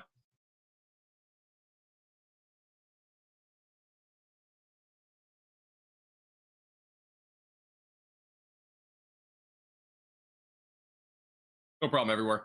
Yeah, again, this is currently south of San Francisco. So if you're in this area, again, we are right now currently south of San Francisco. Yeah, right now in the Half Moon Bay area. That's, again, the specific location. This is San Mateo County. Latest update, power outages are starting to skyrocket in California. I mean, skyrocket might be like a weird term here, but they're at least going up right now. California right now up to 188,000 power outages out of 13 million people, which, again, it's not that high of a percentage. It's like 1.5%. But when we talk about specifics here, San Francisco actually going down a little bit. It's only at 6.5%-ish without power in San Francisco. But in San Mateo County, they're going right back up. It's back up to 40,000 people, which is approximately right around 15%, almost 20% without power there. Santa Clara County, almost 10% without power. San Benito County, right about 7-ish, maybe 8%-ish without power. Santa Cruz County as well starting to increase in power outages just a little bit with 10,500 without power. Again, this is all according to poweroutage.us. A little bit further to the north, Sonoma County. I might be not pronouncing the name right, but that's about 12 to 13% without power. Around 22,000 residents without power right now. As well as Marin County. That is currently just under 10% without power. And back up near Humboldt County, that county just in northwestern California is a hair under 10% without power. And Del Norte County still at around the same range of about 5 to 10% without power there. Kern County as well is starting to see some power outages down in southern parts of California. So we are definitely beginning to notice more power outages in the state of California for sure.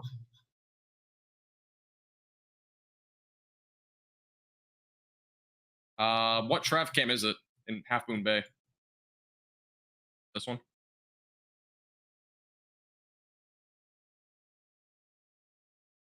Are you talking about the one at Half Moon Bay? It's really like blurry, I think. Yeah, it's really blurry, unfortunately. That one was like that earlier. I actually looked at that traffic cam earlier. Really blurry.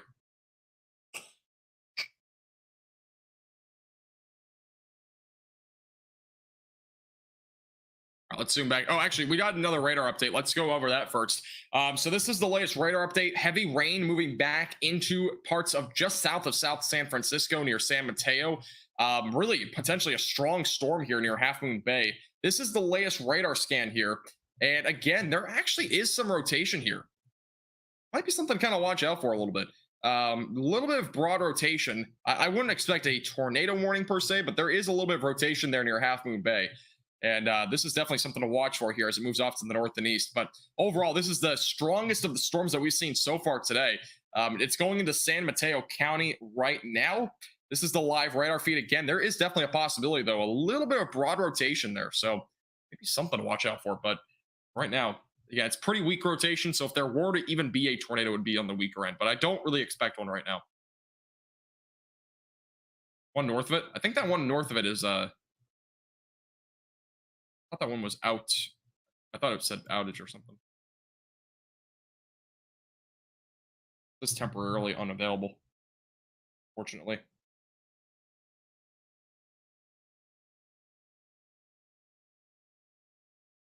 Yeah, again, there might be a little bit of rotation there. We'll keep a close eye on that. Oh, you're good. I looked at a lot of them before I went live. There was a lot that were out.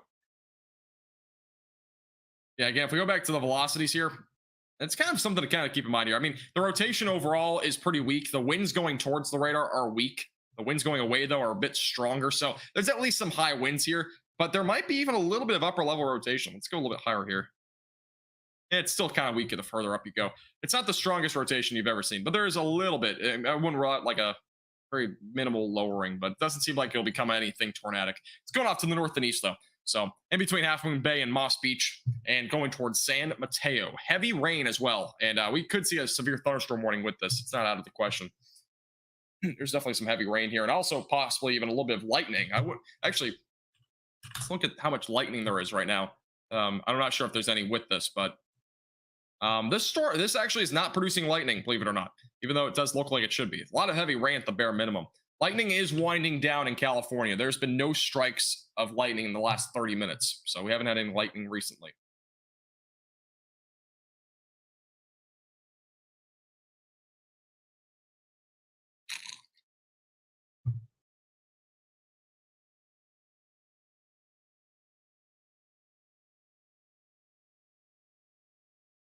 Able to show that, Evan, or no? I'm guessing not. I don't know if that live cam I can actually use.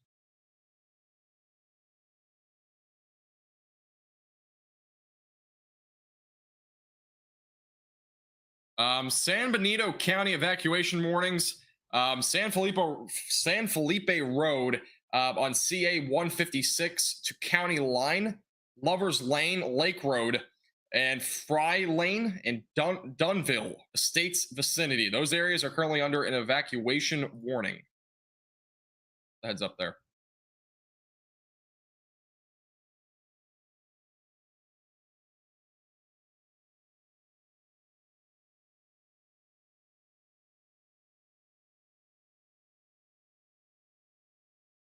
That's the latest update there. Yeah, we are currently looking just south of the Bay Area. This is the live Doppler radar across the entire Bay Area. So, yeah, heaviest of the rain is right now, really the heaviest of all of the rain is just west and southwest of San Mateo. We also have some heavier bands of rain ongoing through Fairfield, Concord. This will arrive to Sacramento around 10:30, as well as Yuba City. If you're in any of those two locations, heavy rain is going to be coming there in about 30 minutes or so.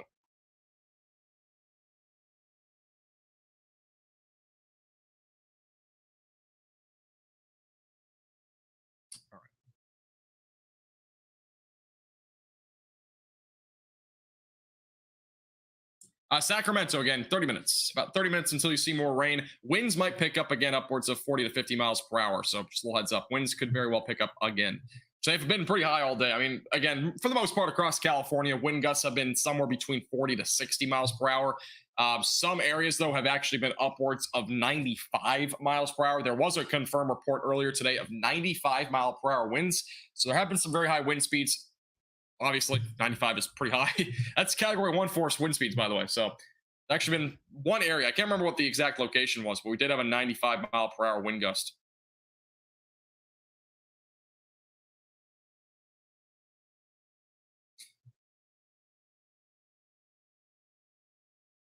Also, just a heads up, by the way, we're only 6 subscribers from 29,900. So, if you have not already, hit the subscribe button down below. We are only about 100 subscribers from 30,000.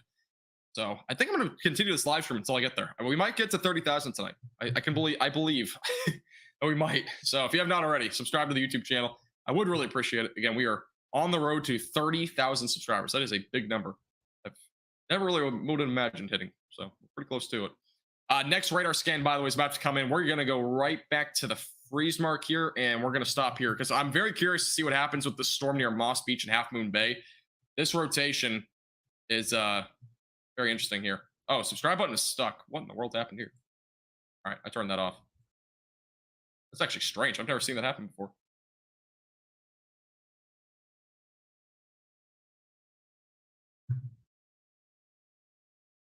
Again, we got our next radar scan coming in here in just a moment, so stay tuned.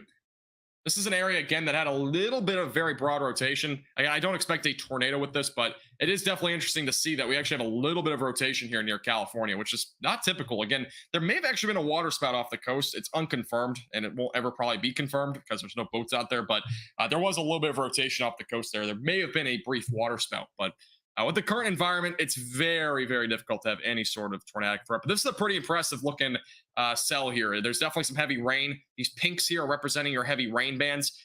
Already moved into Half Moon Bay, by the way. Half Moon Bay and El Granada, those areas both have seen at least heavy rain right now because the radar scan is a little bit behind. So, but that is coming in right now. So we'll take a look at that.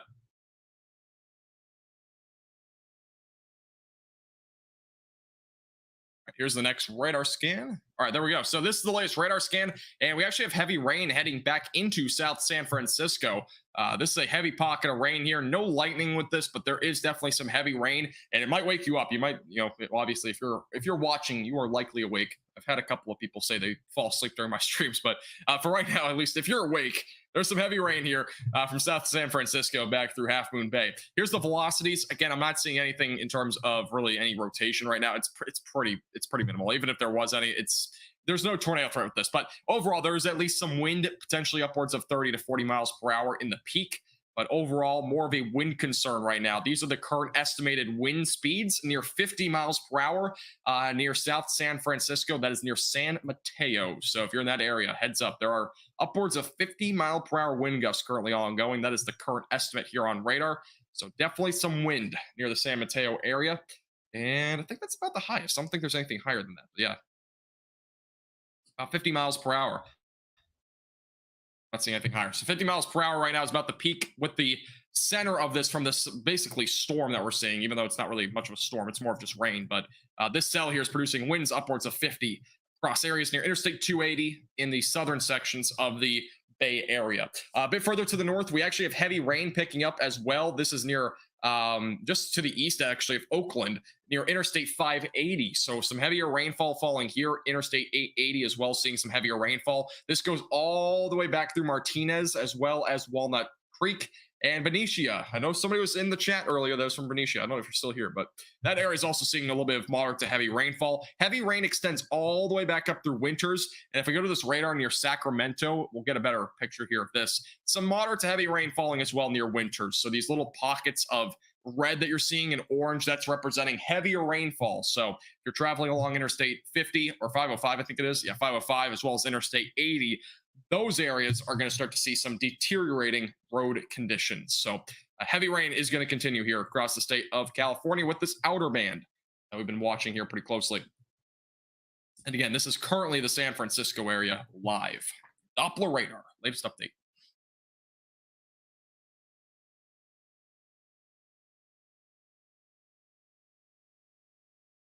Hey, Corey, how you doing? From Petersburg, Florida. How you doing? Florida. Anything happening in Florida? I think there were some storms in Florida, but I don't know if they went that far south. Just a friendly reminder, by the way, if you're just tuning in, we're only 80 likes from 1,000. Make sure to hit the like button down below. Helps get this out to more people that are being impacted by this weather event. We're also now 75 subscribers from 30,000. If you've not already, hit the subscribe button. We might be able to get there tonight. That'd be absolutely insane. 75 away.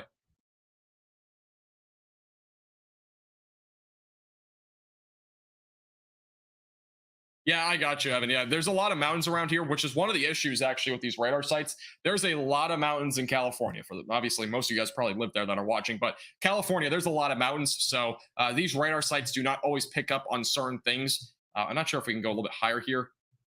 Yeah, sometimes we'll pick up. Sometimes we'll pick up on certain things. Sometimes it won't pick up on other things. So over here in the Bay Area, it typically doesn't have many issues, but further to the east and south, it does have some issues there. So.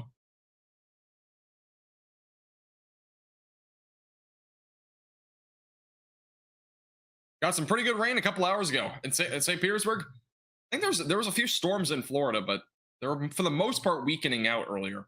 By the way, for those that are just tuning in, this is a photo from a little while ago, not too long ago, but it was in San Francisco. Again, a tree fell down there.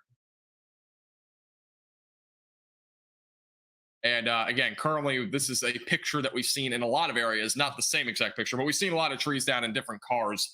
And the black car on the left, by the way, got extremely lucky. Look how close of a call that was on that tree. Doesn't look like it hit it directly. The other car on the other end, not in the same boat. Yeah, again, this is a site that we've been seeing in San Francisco. That was in San Francisco, by the way. A common site that's being seen tonight.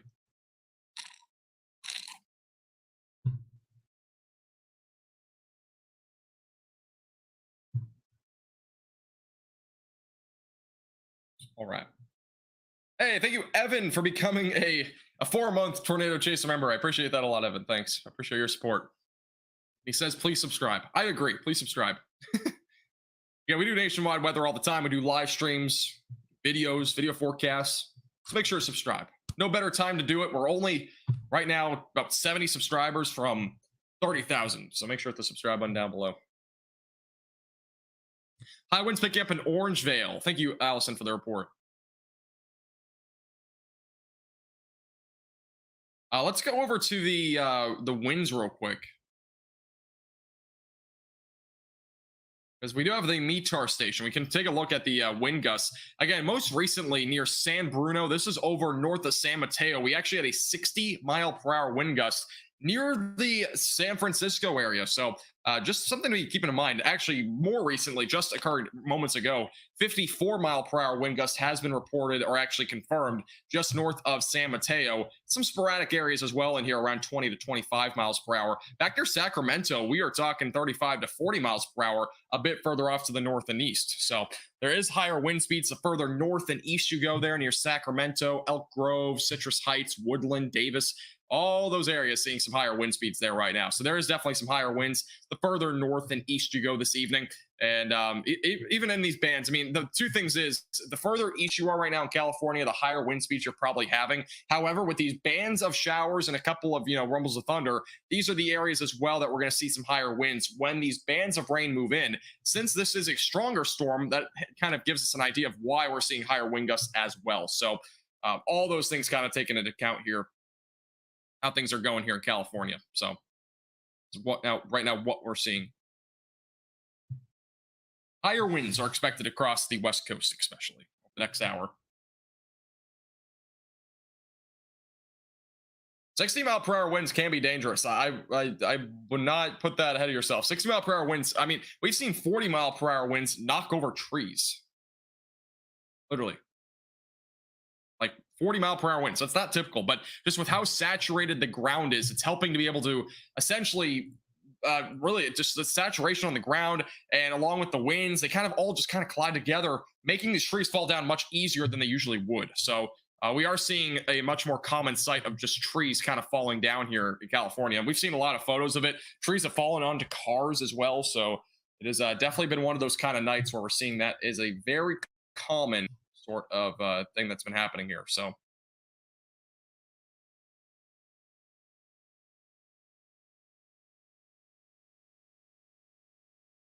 all right.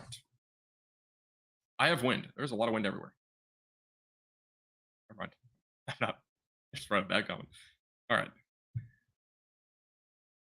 It's like a normal rainy day in San Jose. Honestly, it seems as if like recently it has just been, this almost has become normal for you guys in California. By the way, this is not the last time you're going to see rain in the next week. We're going to see several rounds of rain. All these atmospheric rivers are just going to keep coming here in California over the next several days. And if we take a bit more of a zoomed out look at things as well, let's go over to the infrared imagery. This is a look right now at the bomb cyclone. Here's the center of it, by the way. We'll go through the 6-hour loop, actually. Let's do the 6-hour. But this is the bomb cyclone right here. Oop, I put it too far to the left. That is the bomb cyclone, though, right there. It might take a second to load. I'm going to pause it right here. That is the bomb cyclone. And this is all of the rain and the heavy rain bands that have come through California. Most notably, this is the most recent one. And then back up here to the north, we also have another at least high cloud area where we're seeing some rain as well, and even some snow from Oregon back through Washington. So it's a pretty impressive little thing that's going on here in terms of just the overall setup and whatnot. So definitely kind of crazy stuff going on here. There we go. This is a better view of it. So this is the last 6 hours on loop. You can just kind of see how this has evolved. Again, that's the bomb cyclone, the center of it, west of Oregon right now.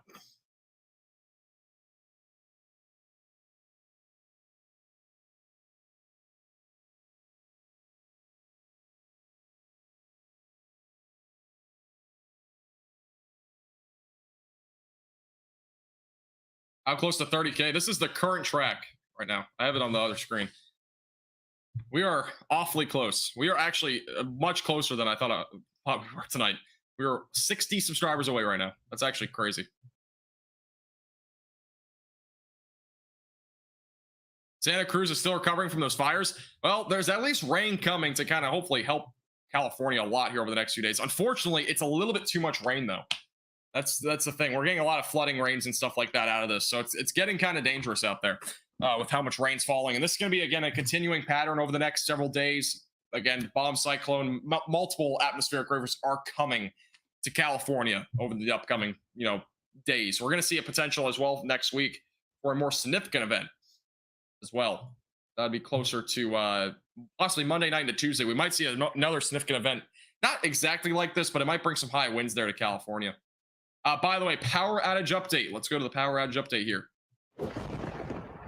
California is increasing in power outages again. We are now up to 194,676 people without power. That is an increase of almost 20,000 in the last about hour and a half. So there's more power outages continuing here in California, most notably north of San Jose.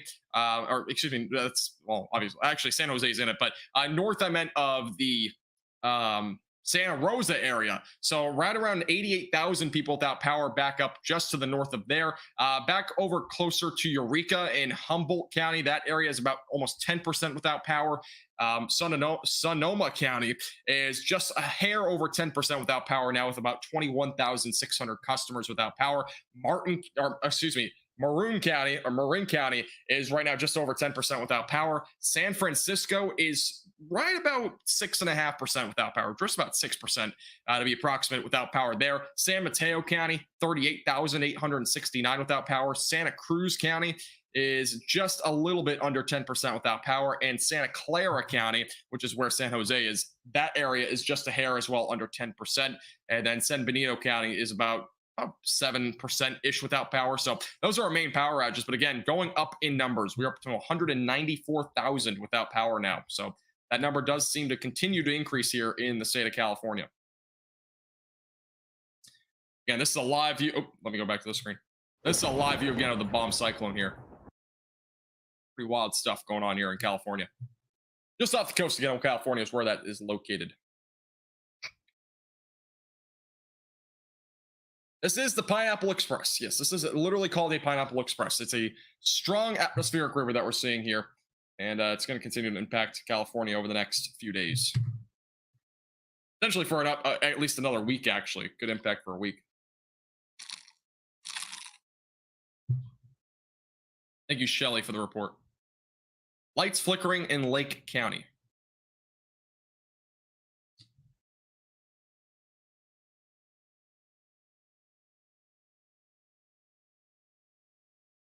By the way, if you're just tuning in for the first time, just a friendly reminder, make sure to hit the subscribe button down below. Again, we are now 50-ish subscribers from 30,000. Again, major milestone there. So we're very close to it. Make sure to hit the like button and subscribe.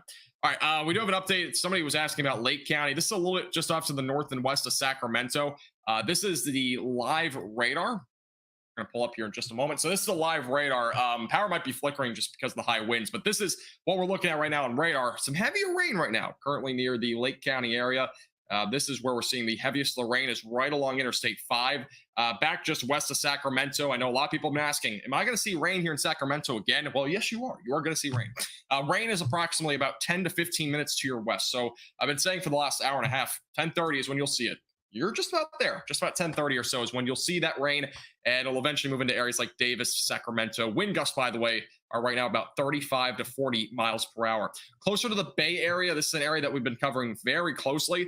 There are some stronger storms as well down here. Let me just refresh my thing here. But back near South San Francisco areas, back near Half Moon Bay as well. Some heavier rain is falling here, even near Daly City and just south of San Francisco, actually. We are beginning to see heavier rainfall here as well. So just a little heads up there. Wind gusts are around 50 to 55 miles per hour. Oakland is also seeing some heavier rainfall back through Walnut Creek. And this rain goes all the way back up through areas like Winters, Fairfield, Dixon, just west of Davis, and back through Winters, California. That's where the heaviest of the rain is currently located. And again, heaviest of the rain that we're seeing near Daly City and South San Francisco. It's really picking up there again. And there's still some more rain to come, it looks like, for San Francisco, at least in the light to moderate variety. Possibly a little bit of heavy rain if you're on the southern side there of San Francisco right now. And thank you, Kevin, for the $1.99 super chat. I really do appreciate it. Thank you very much. Glad you've been enjoying the coverage as well. Thank you. Appreciate all the support, by the way. Anybody that's super chatted, I really do appreciate it. Yuba City is going to be impacted by the rain's going to arrive to Yuba City probably in about 10 minutes. Same thing with the Sacramento area. So both areas there. We're going to be impacted right about the same time. We're now 39 subscribers. 39, that's it. From the milestone. 38. That's insane. Man, we're so close. 38 more subscribers to 30,000. That's actually insane. We're inches away.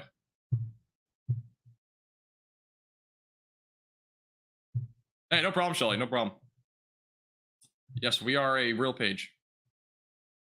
We do weather all the time. Again, this is not the only weather that we do. Obviously, we are a nationwide YouTube channel, but we do cover extreme weather events like this, and we do severe weather live events as well, and all that sort of stuff. So if you enjoy watching those sort of things, great place to watch it is here. We cover that stuff all the time. So, and you'll never miss a thing. Also, if you're new here, click the bell icon down below. Always a thing you can do too. This is the latest radar update, by the way, that just came in, and we are beginning to see a little bit lighter of rain. It's still moderate right now from Moss Beach and Half Moon Bay back through South San Francisco. San Francisco, Daly City, all seeing still some moderate rainfall, but heavier rain is now moving back into Oakland, as well as back up near Walnut Creek, Pleasant Hill, Concord. These areas also seeing some moderate rainfall right now, and this will continue again over the next few hours. Definitely a big concern, though, is again flooding tonight. Flooding is going to continue, especially in lower elevations. So that's obviously a big thing tonight. This is what we're watching.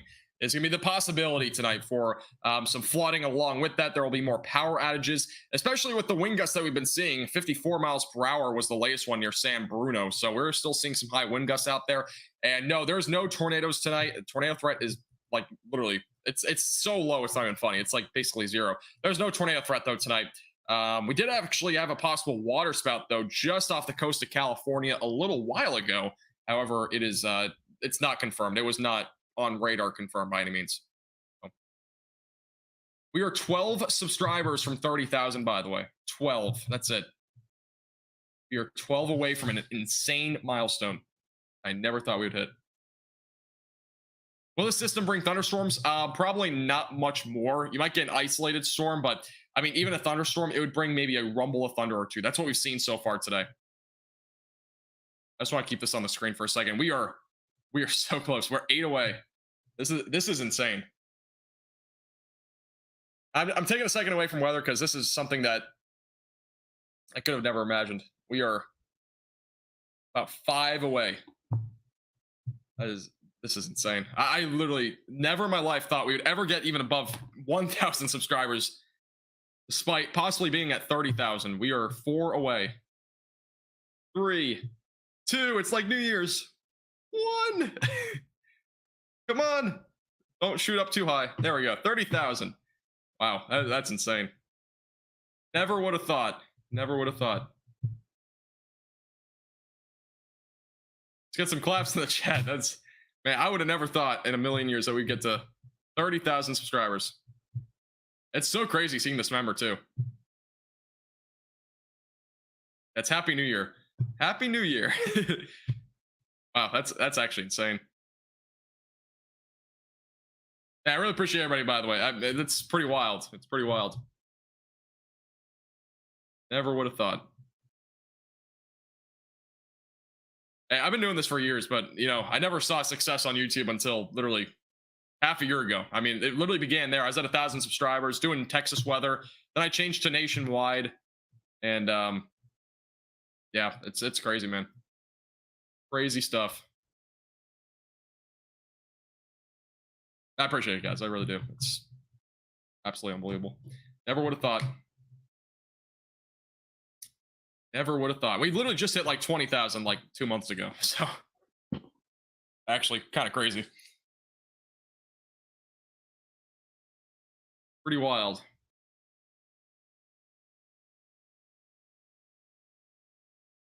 Yeah, it's pretty crazy. Next up, 40,000. I mind-boggling though.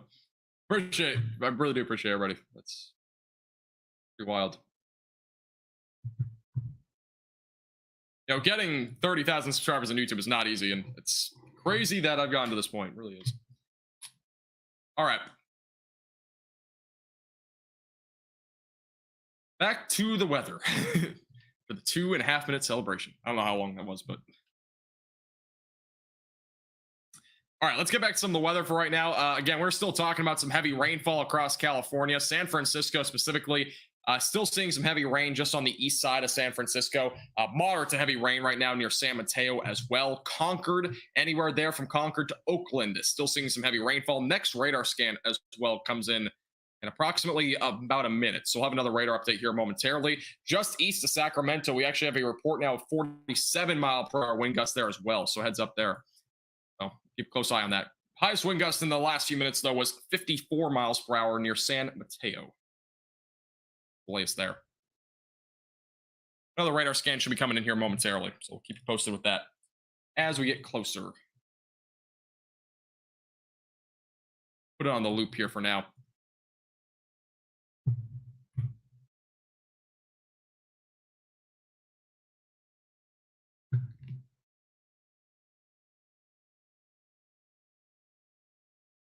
It's 2 a.m., Nathan. That's just 2 a.m. I mean, I honestly, like, it's really crazy to look back at it, though, guys. Like, this YouTube channel honestly would have never happened if something didn't happen a while back. So I'll tell you guys a story. I've actually never told this story before. Actually, no, I won't say the story. But let's just say something back in May. I do North Texas weather on Facebook, and let's just say that back in May something happened, and I was like down for an entire day. I was like literally I was depressed for an entire day, and I literally like had no clue what to do because I thought I was done on Facebook. Like I thought I was gonna get like basically kicked off Facebook for what happened, which it wasn't even, guys. It wasn't like I did something bad. It was literally like somebody reported me for something that I never did, and it wasn't like bad. It was something really, it was really stupid, and I thought I was done on Facebook for the most part.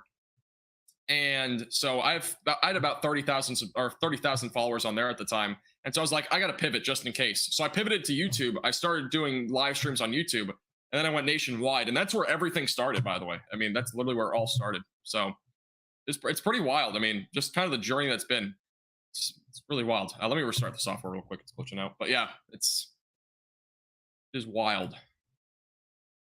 I won't say what it was specifically, but it wasn't anything bad, but it basically put my page in jeopardy. Let's just say that. Where it all began. Otherwise, if that never happened, by the way, I would not be here. I literally would not. I would not be live streaming on YouTube right now. Like if it didn't happen. So that's how the whole story went. It's pretty wild. That one thing. And yeah, Shelly, by the way, shout out to Shelly. She made the name Max Velocity. Gets the credit for that. Well, if you guys have any questions, feel free to ask them in the chat. We'll be live here for a little bit longer. I've been live for almost 4 hours now, so been covering for the most part just what's been ongoing. Again, high winds are going to continue throughout the night. If you, by the way, need a forecast, if you want to know what's happening the rest of tonight, I want to give you a really big recommendation right now. If you want to know what's happening the rest of tonight, go to the very first minute of this live stream. I have a full in-depth forecast right there for you. You can go back to like the first minute. It's a great forecast. It'll give you everything that you need to know. So if you ever need a forecast tonight or need something to kind of go off of, beginning of this forecast is fantastic. It gives you the full breakdown. I highly recommend it. So you need a little bit of advice there in terms of what's to come for the rest of the night tonight. So obviously for anybody that's wondering what's happening overnight tonight, what's happening tomorrow, will this continue into next week? All that's answered in the beginning of this live stream. But obviously what's going on right now is kind of more important. So that's why we're really more focused on what's happening now. What's going to happen over the short term? Sacramento, by the way, about to start getting some heavy rain. It's 10:30 now. Sacramento still about 5 to maybe 7 minutes out from the heaviest of the rain. You can see these reds here. That's indicating some heavy rainfall. So starting to move just past Winters, Woodland, Davis, and Dixon. About to begin to see some of that heavy rain in the next minute or two. So thanks, girl. I appreciate it.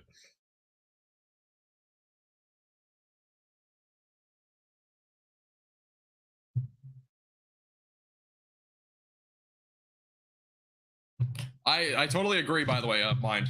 Life is short, guys. Enjoy it while it lasts. Take yourself on a journey. Do what you want to do. Make the most out of it. Where it's at. By the way, power outage update again. We have another update here on power outages. We are now up to 198,000 people almost without power now. Again, around the Bay Area is where we've had most of the power outages, but that number just continues to increase. So It is now up to 198,000 people without power in California. That number will again continue to increase throughout the night. We're going to continue to see more and more power outages throughout the night. Wind gusts are going to dwindle a little bit tonight, but they will not go down to the point where we will not see any more power outages. We're going to continue to see that for the next, at least few hours, probably until at least 2 or 3 in the morning. So scattered power outages will continue.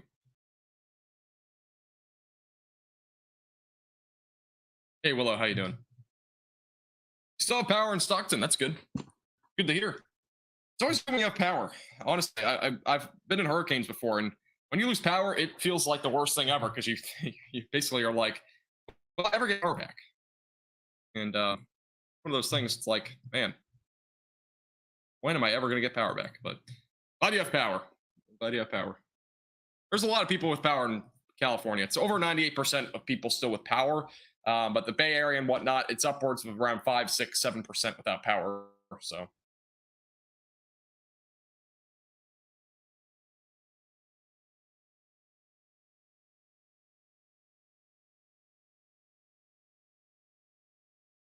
Hey, also, great reminder, by the way, just in case, make sure you have your phones, your computers, everything charged up.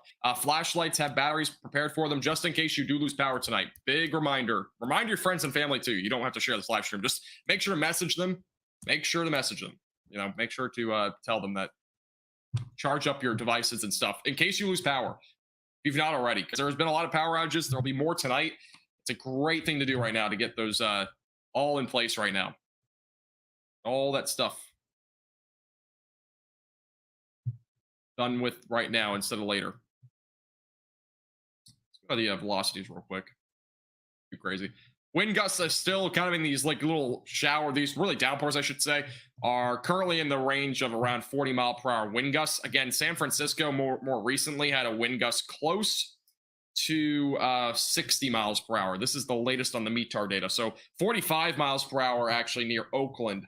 And back up near Sacramento, which is where rain is moving in right now. Wind gusts ranging from 35 to 50 miles per hour in the Sacramento area. This is where the heaviest of the rain is, by the way. Still a little bit off to the west. Next radar update does come in just a second.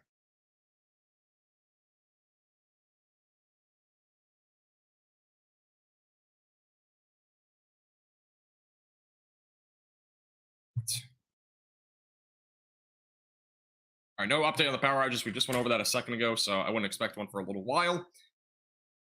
Latest on the power outages. Here's the next radar update should come in here in just a second.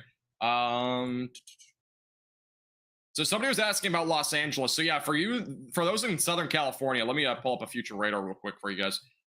This is the future radar for the southern half of California. So rain is coming tonight. It's going to be a bit more of an overnight thing. So you'll see rain in Los Angeles later tonight, 3, 4, 5 in the morning. Decent amount of rain's coming. Bakersfield, Oxnard, Lancaster, Victorville, those areas all going to see some rain overnight tonight. Tomorrow morning, you'll also see some more rain, more scattered in nature by the mid to late morning hours. By the afternoon, maybe one last little thin band of rain, but it will diminish fairly quickly. And then by the evening and overnight hours, it diminishes. So mostly overnight tonight into tomorrow is the main concern right now if you're down that direction in terms of rain. So there will be some rain, just it'll be a little bit until it gets there. We got snow. Hey, that's good. You like snow? There you go. There's been some snow there in the Sierra Nevada. There could actually be upwards of 100 inches of snow in parts of the Sierra Nevada. So a lot of snow's coming. Hey, thanks, Santa. Appreciate it.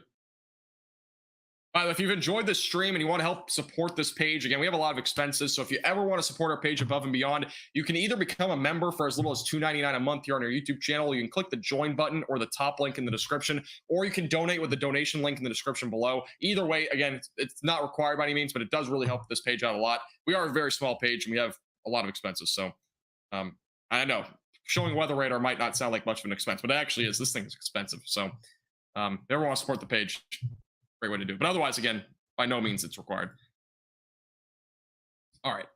By the way, no fire outlook for the next 2 days. Just a heads up there. No severe weather for the rest of the night, by the way, in California. But basically what I mean by that is there's no more thunderstorms that'll produce severe weather in terms of damaging winds, hail, or anything like that. One thing to keep in mind, though, is that winds will continue to be high tonight. So we are still talking about areas seeing upwards of 40 to 50 mile per hour wind gusts. Some areas could see upwards of 60 to 65 mile per hour wind gusts tonight. So be mindful of that. Wind gusts will still continue throughout the night tonight. And anywhere from the Bay Area back through Sacramento, these areas all will see a decent amount of rain tonight here across the state of California. And it will at least be upwards of about half an inch to maybe an additional inch of rain over the next few hours. There'll be more rain tomorrow morning. Thinner bands of rain, so lesser rain overall will accumulate, but we'll still be talking about the possibility for at least a little bit more rain out there that could accumulate and also cause the potential for some roads to be flooded over. And yeah, it's the main concern really overnight. Again, winds will still be up there until tomorrow early morning. They'll start to diminish a bit more during tomorrow afternoon. So wind gusts will be at a more reasonable 20 to 25 miles per hour, most likely by tomorrow afternoon for most of California.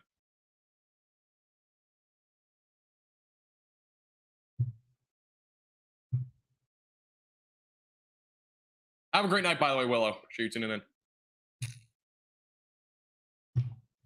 Thank you. I just threw my water ball. And by the way, if you're new here, a friendly reminder, hit the subscribe button down below and also like the stream. Helps the page out a lot, gets us out to more people that are in the track of the ongoing wild weather in California. What do you guys think an appropriate name is for this event when it's all said and done? Anybody have any interesting names for the weather event? Kind of curious. I'm thinking once the stream is done, I'm going to rename it to something that is a creative name. Not sure what would be creative.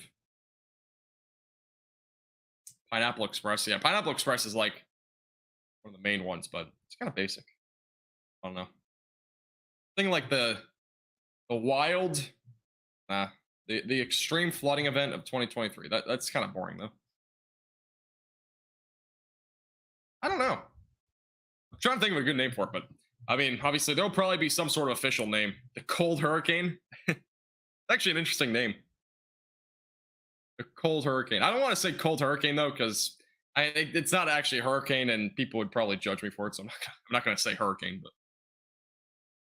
it is a good name though. I would use it if it was a bit more of a appropriate name for meteorologist standpoint. Thank you, Peace, for the report. Heavy rain in Woodland, California. Thank you. Stockton is also seeing strong winds. Thank you for the report.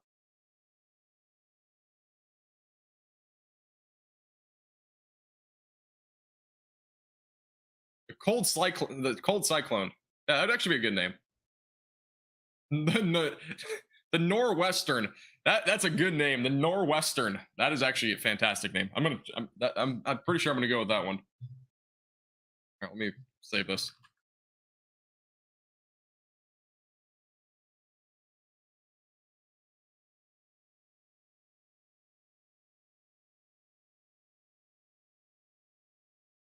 There we go.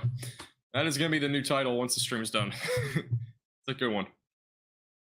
Now, this is not a hurricane. No, this is not a hurricane. It has very similar characteristics, but it's not a hurricane. It's by no means a hurricane. California Cold Cyclone of 2023. Not a bad name either. Not too bad. A rain squall? Nah, it's too basic. I'm trying to look for something a bit more creative, but the Norwestern is probably the most creative one. It's not really accurate, but I don't. Is Norwestern even a thing? I don't think it's a thing. I think it's only nor'easter.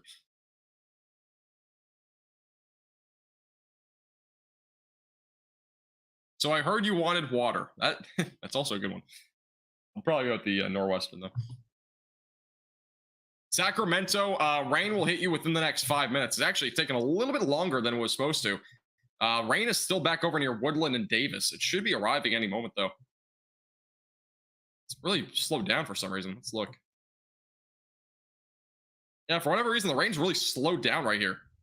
So Sacramento is just seeing some light rain. You're supposed to see some heavy rain though here pretty soon. It has really slowed down. It's actually all this rain for the most part is moving a bit more northeast now. It's actually moving more northeast. It really changed directions. So you actually might see the rain maybe a little bit later. It's really slowed down drastically. It's also changed direction. So might be a little bit until you see some heavy rain in there in Sacramento. We'll see.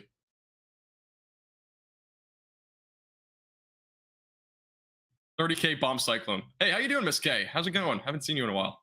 How's everything going? You're doing well. Hope your holidays were great too.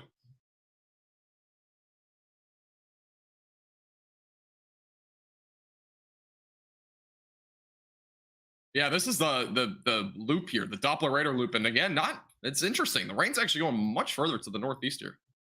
It was originally going more east to begin with, and all the rain actually, even down by San Francisco and the Bay Area, has also started to go a bit more northeast. So, quite interesting here. Hey, Frank, how you doing? From Toronto. How's it going up there in Toronto? Is it cold up there? Thank you, Shelly, for the report. No more rain in Lakeport for now.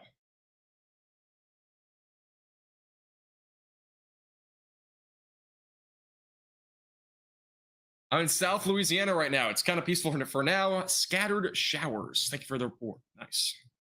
Scattered showers. It's always a good thing. Hopefully this rain doesn't, honestly, this is the big thing. Like, I hope it doesn't really, there's not too much more flooding out of this. Obviously, the rain just continues to rumble here in California, but the hope is obviously that this rain does wind down at some point here pretty soon. You've been shoveling snow for the past 2 weeks. That's pretty wild. By the way, I don't know if I ever thanked you, but you donated off the stream, I think, back in like November. I think that was November. I appreciate the off-stream donation. I don't know if I ever thanked you for that. I think that was in late November or December. Can't remember.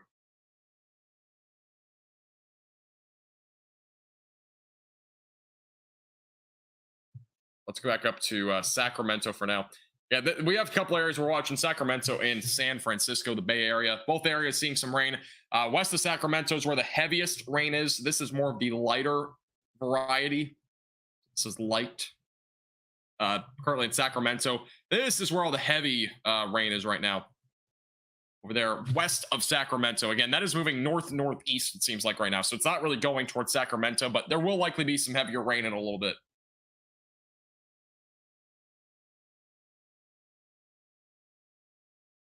Thank you, by the way, everybody, for subscribing. I appreciate it. I can't read all the names. There's so many. I appreciate it.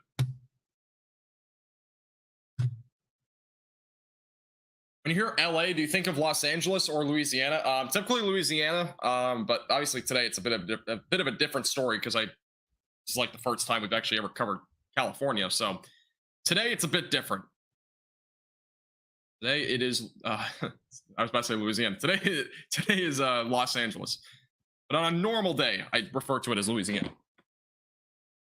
Again, we typically cover severe weather events, and they're usually further to the south and east and whatnot, and typically on the eastern half of the United States. Thank you, Tom, for liking. Appreciate it.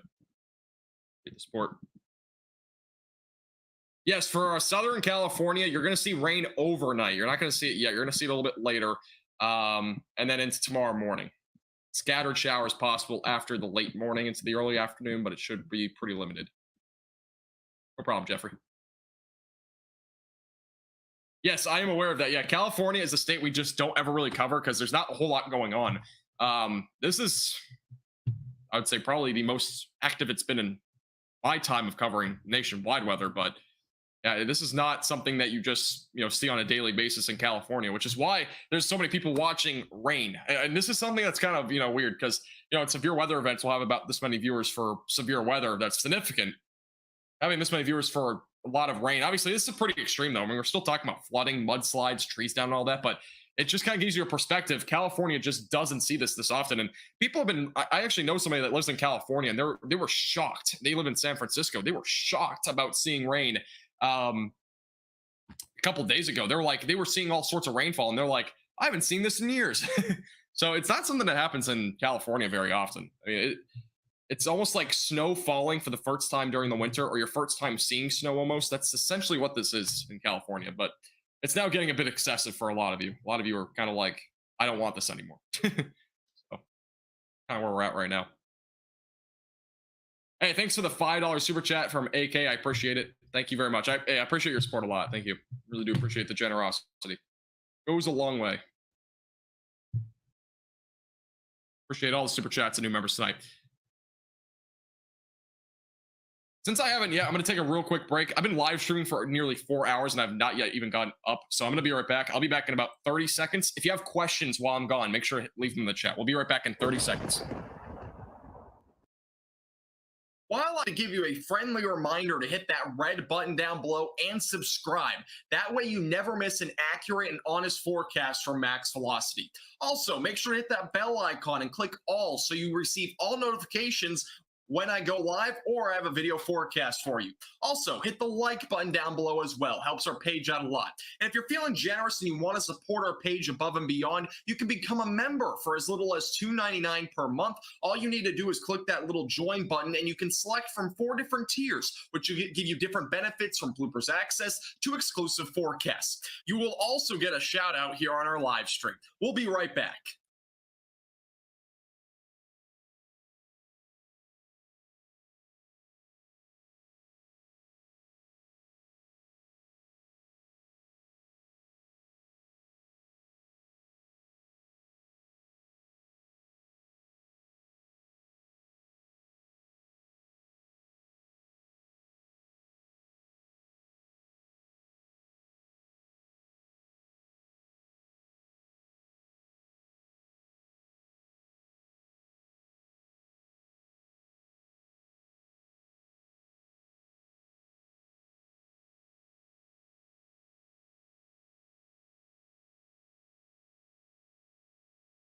I can guarantee you that was more than 30 seconds. We're back.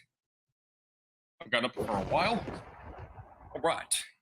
We have earthquakes here in California. That is true. Yes, California is definitely known for earthquakes.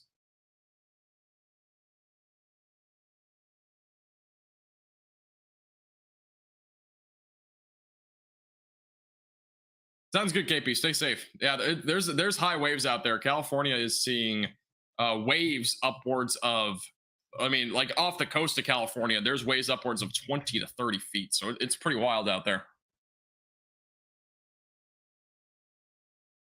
It's been wild to say the least. I mean, waves that high do not happen that often. But with a bomb cyclone like this, not surprising. Not surprising by any means. Yeah, this heavy rain is starting to wind down just a little bit, which is good news. Rain is not nearly as heavy as it once was. There's still some heavy rain out there. It's primarily falling from Fairfield back through about Davis and then a little bit further north to Yuba City, I think. Yeah, Yuba City is also seeing some of that heavier rain. It actually goes all the way up to Durham and Chico. Chico's also seeing some heavier rain. So yeah, this entire area here is where the heaviest of the rain is currently falling. It's essentially in this big little thin area. Again, from just east of San Francisco all the way back just west of Sacramento, all the way through Chico and Yuba City. So there's definitely, that's like where the main line of heavier rain is right now.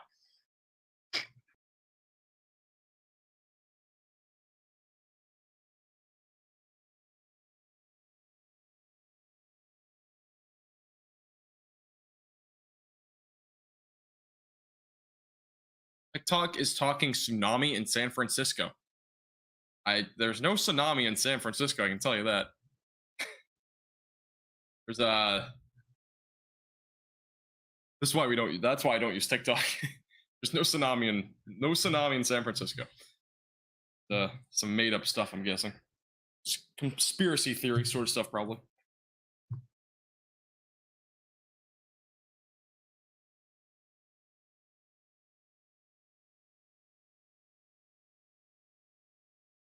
Who felt that earthquake? 6.4 earthquake in Ferndale.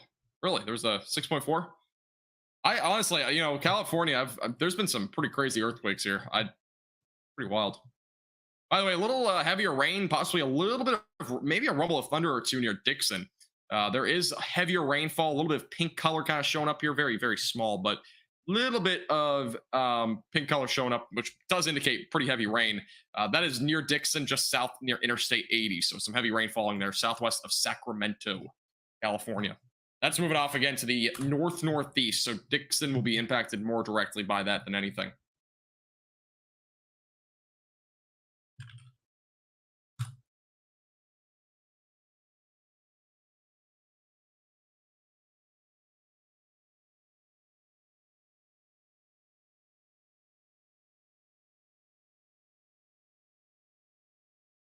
Yeah, there's not much lightning around California. However, I've pulled up that same lightning map. I'm guessing you're looking at, like, I think it's like lightningmaps.org or something.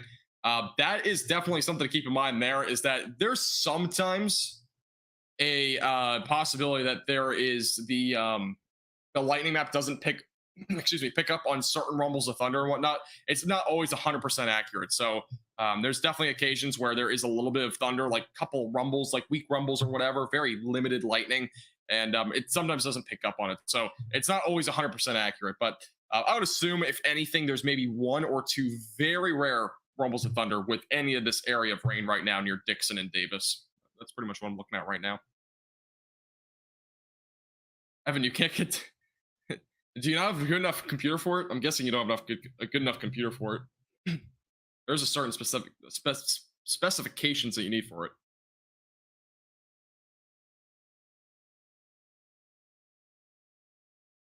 Have a good night, TJ. Appreciate you tuning in. Safe rest of your night. Power outages are right now on 198,000. This is the latest on the power outage map, by the way. This is the latest in California on power outages. Again, the most known power outages are currently in western sections of California. And again, West Coast is really where all the power outages, have been so far. San Francisco still sitting at around 6,600 people without power. San Mateo County, 40,000 without power. A little bit further to the north is right around about 20% without power still. And over in Sonoma County, that's 20%. And then Sonoma County is right now approximately 11 or 12% without power. Lake County as well, getting up there around almost 10% without power. Del Norte County is back down to normal for the most part. Not a whole lot of power outages left there. Humboldt County as well, just under 10% without power in California. So that's the latest update on power outages in California. Just a friendly reminder, if you've not already, make sure to hit the like button down below and subscribe if you're new here. Again, we do live streams like this all the time. And if you ever want to support the page above and beyond, whoa, Linda with a $50 super chat. Holy cow. Let's get some claps in the chat for Linda. I didn't even see that. Thank you so much from Linda for the $50 super chat. That is so generous. I really do appreciate that, Linda. Thank you very much. Appreciate your coverage tonight. Even you're on the East Coast. Following the California situation at 2 a.m. Hey, I am too. It's 2 a.m. I appreciate that a lot, Linda. Thank you very much. Let's get some claps in the chat for Linda. Extremely generous super chat. Do you have like family or something like that, or friends in California? Is that where you're watching? That's crazy. I appreciate that a lot again, Linda. Very generous. Thank you very much.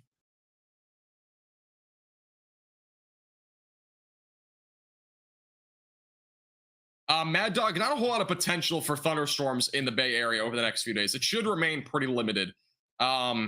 Maybe next week, early next week, there's a possibility for a storm or two, but it's kind of far out to really get into specific details on that. I would say that the chances right now are fairly low. I wouldn't anticipate much of a storm potential right now, but again, that could change. We'll see. I'll keep you posted. Probably have a video on it sometime soon.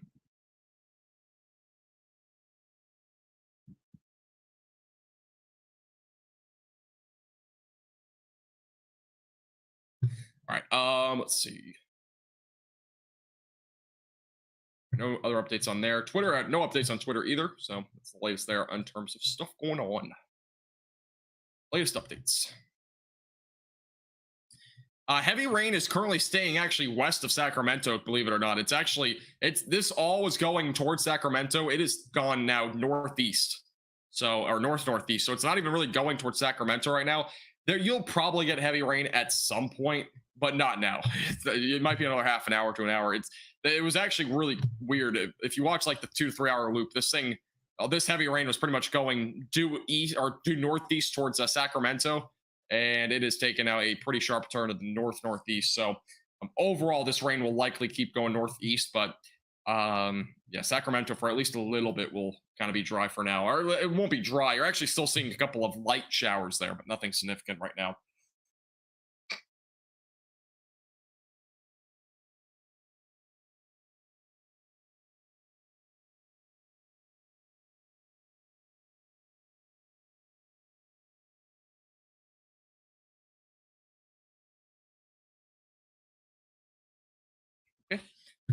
Let's see.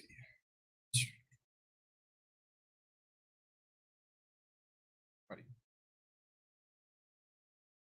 If you have any other last second questions, by the way, feel free to let me know in the chat. Again, we got about 5 more minutes, I think, left on the stream, and then we'll probably end it there.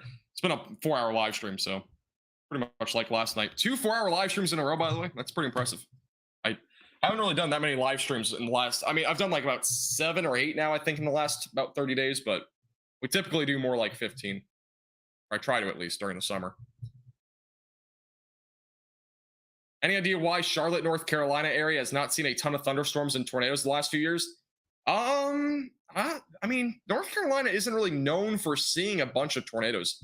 And even then, I mean, North Carolina has definitely at least seen some degree of severe weather. And even today, there was severe weather in North Carolina. I think there was a couple of tornado warnings even, and we're in January, so it's kind of wild. But yeah, I mean, North Carolina, I wouldn't say it's been below average. Really? I mean, it may be slightly below average, but it hasn't been too big of a difference. I do cover, I mean, we've been covering weather across the United States, and I haven't seen a drastic difference in severe weather from, 2015 or something like that to now. North Carolina, I feel like, has been kind of consistent. I did not see anything about any tornado in, are you talking about California?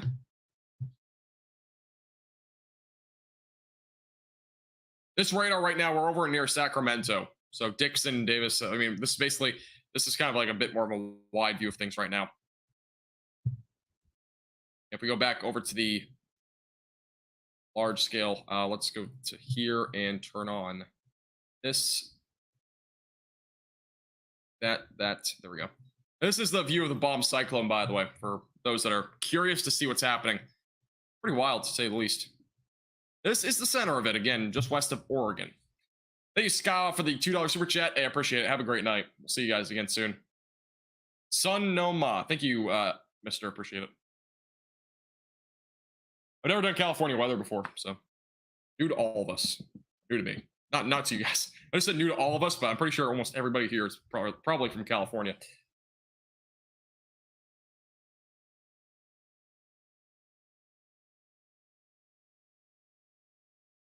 Thank you, Mr. Maria and Looney, all for subscribing. Again, if you've not already, make sure to subscribe. We'll keep you posted with the latest details on the flooding situation here in California, in addition to anything else that does happen in California over the next several days. And also, before you leave, make sure to the like button down below. Helps the page out a lot. And I do really appreciate all the super chats tonight. And before I'm probably, let me see if there's any other questions here. So yeah, that's basically it. So I do appreciate everybody tuning in tonight. Really does mean the world to me. Thank you guys all for watching. Really great 4-hour stream here. Hopefully I was able to help you guys out. And if I did, again, make sure to subscribe, like the stream as well if you enjoyed it.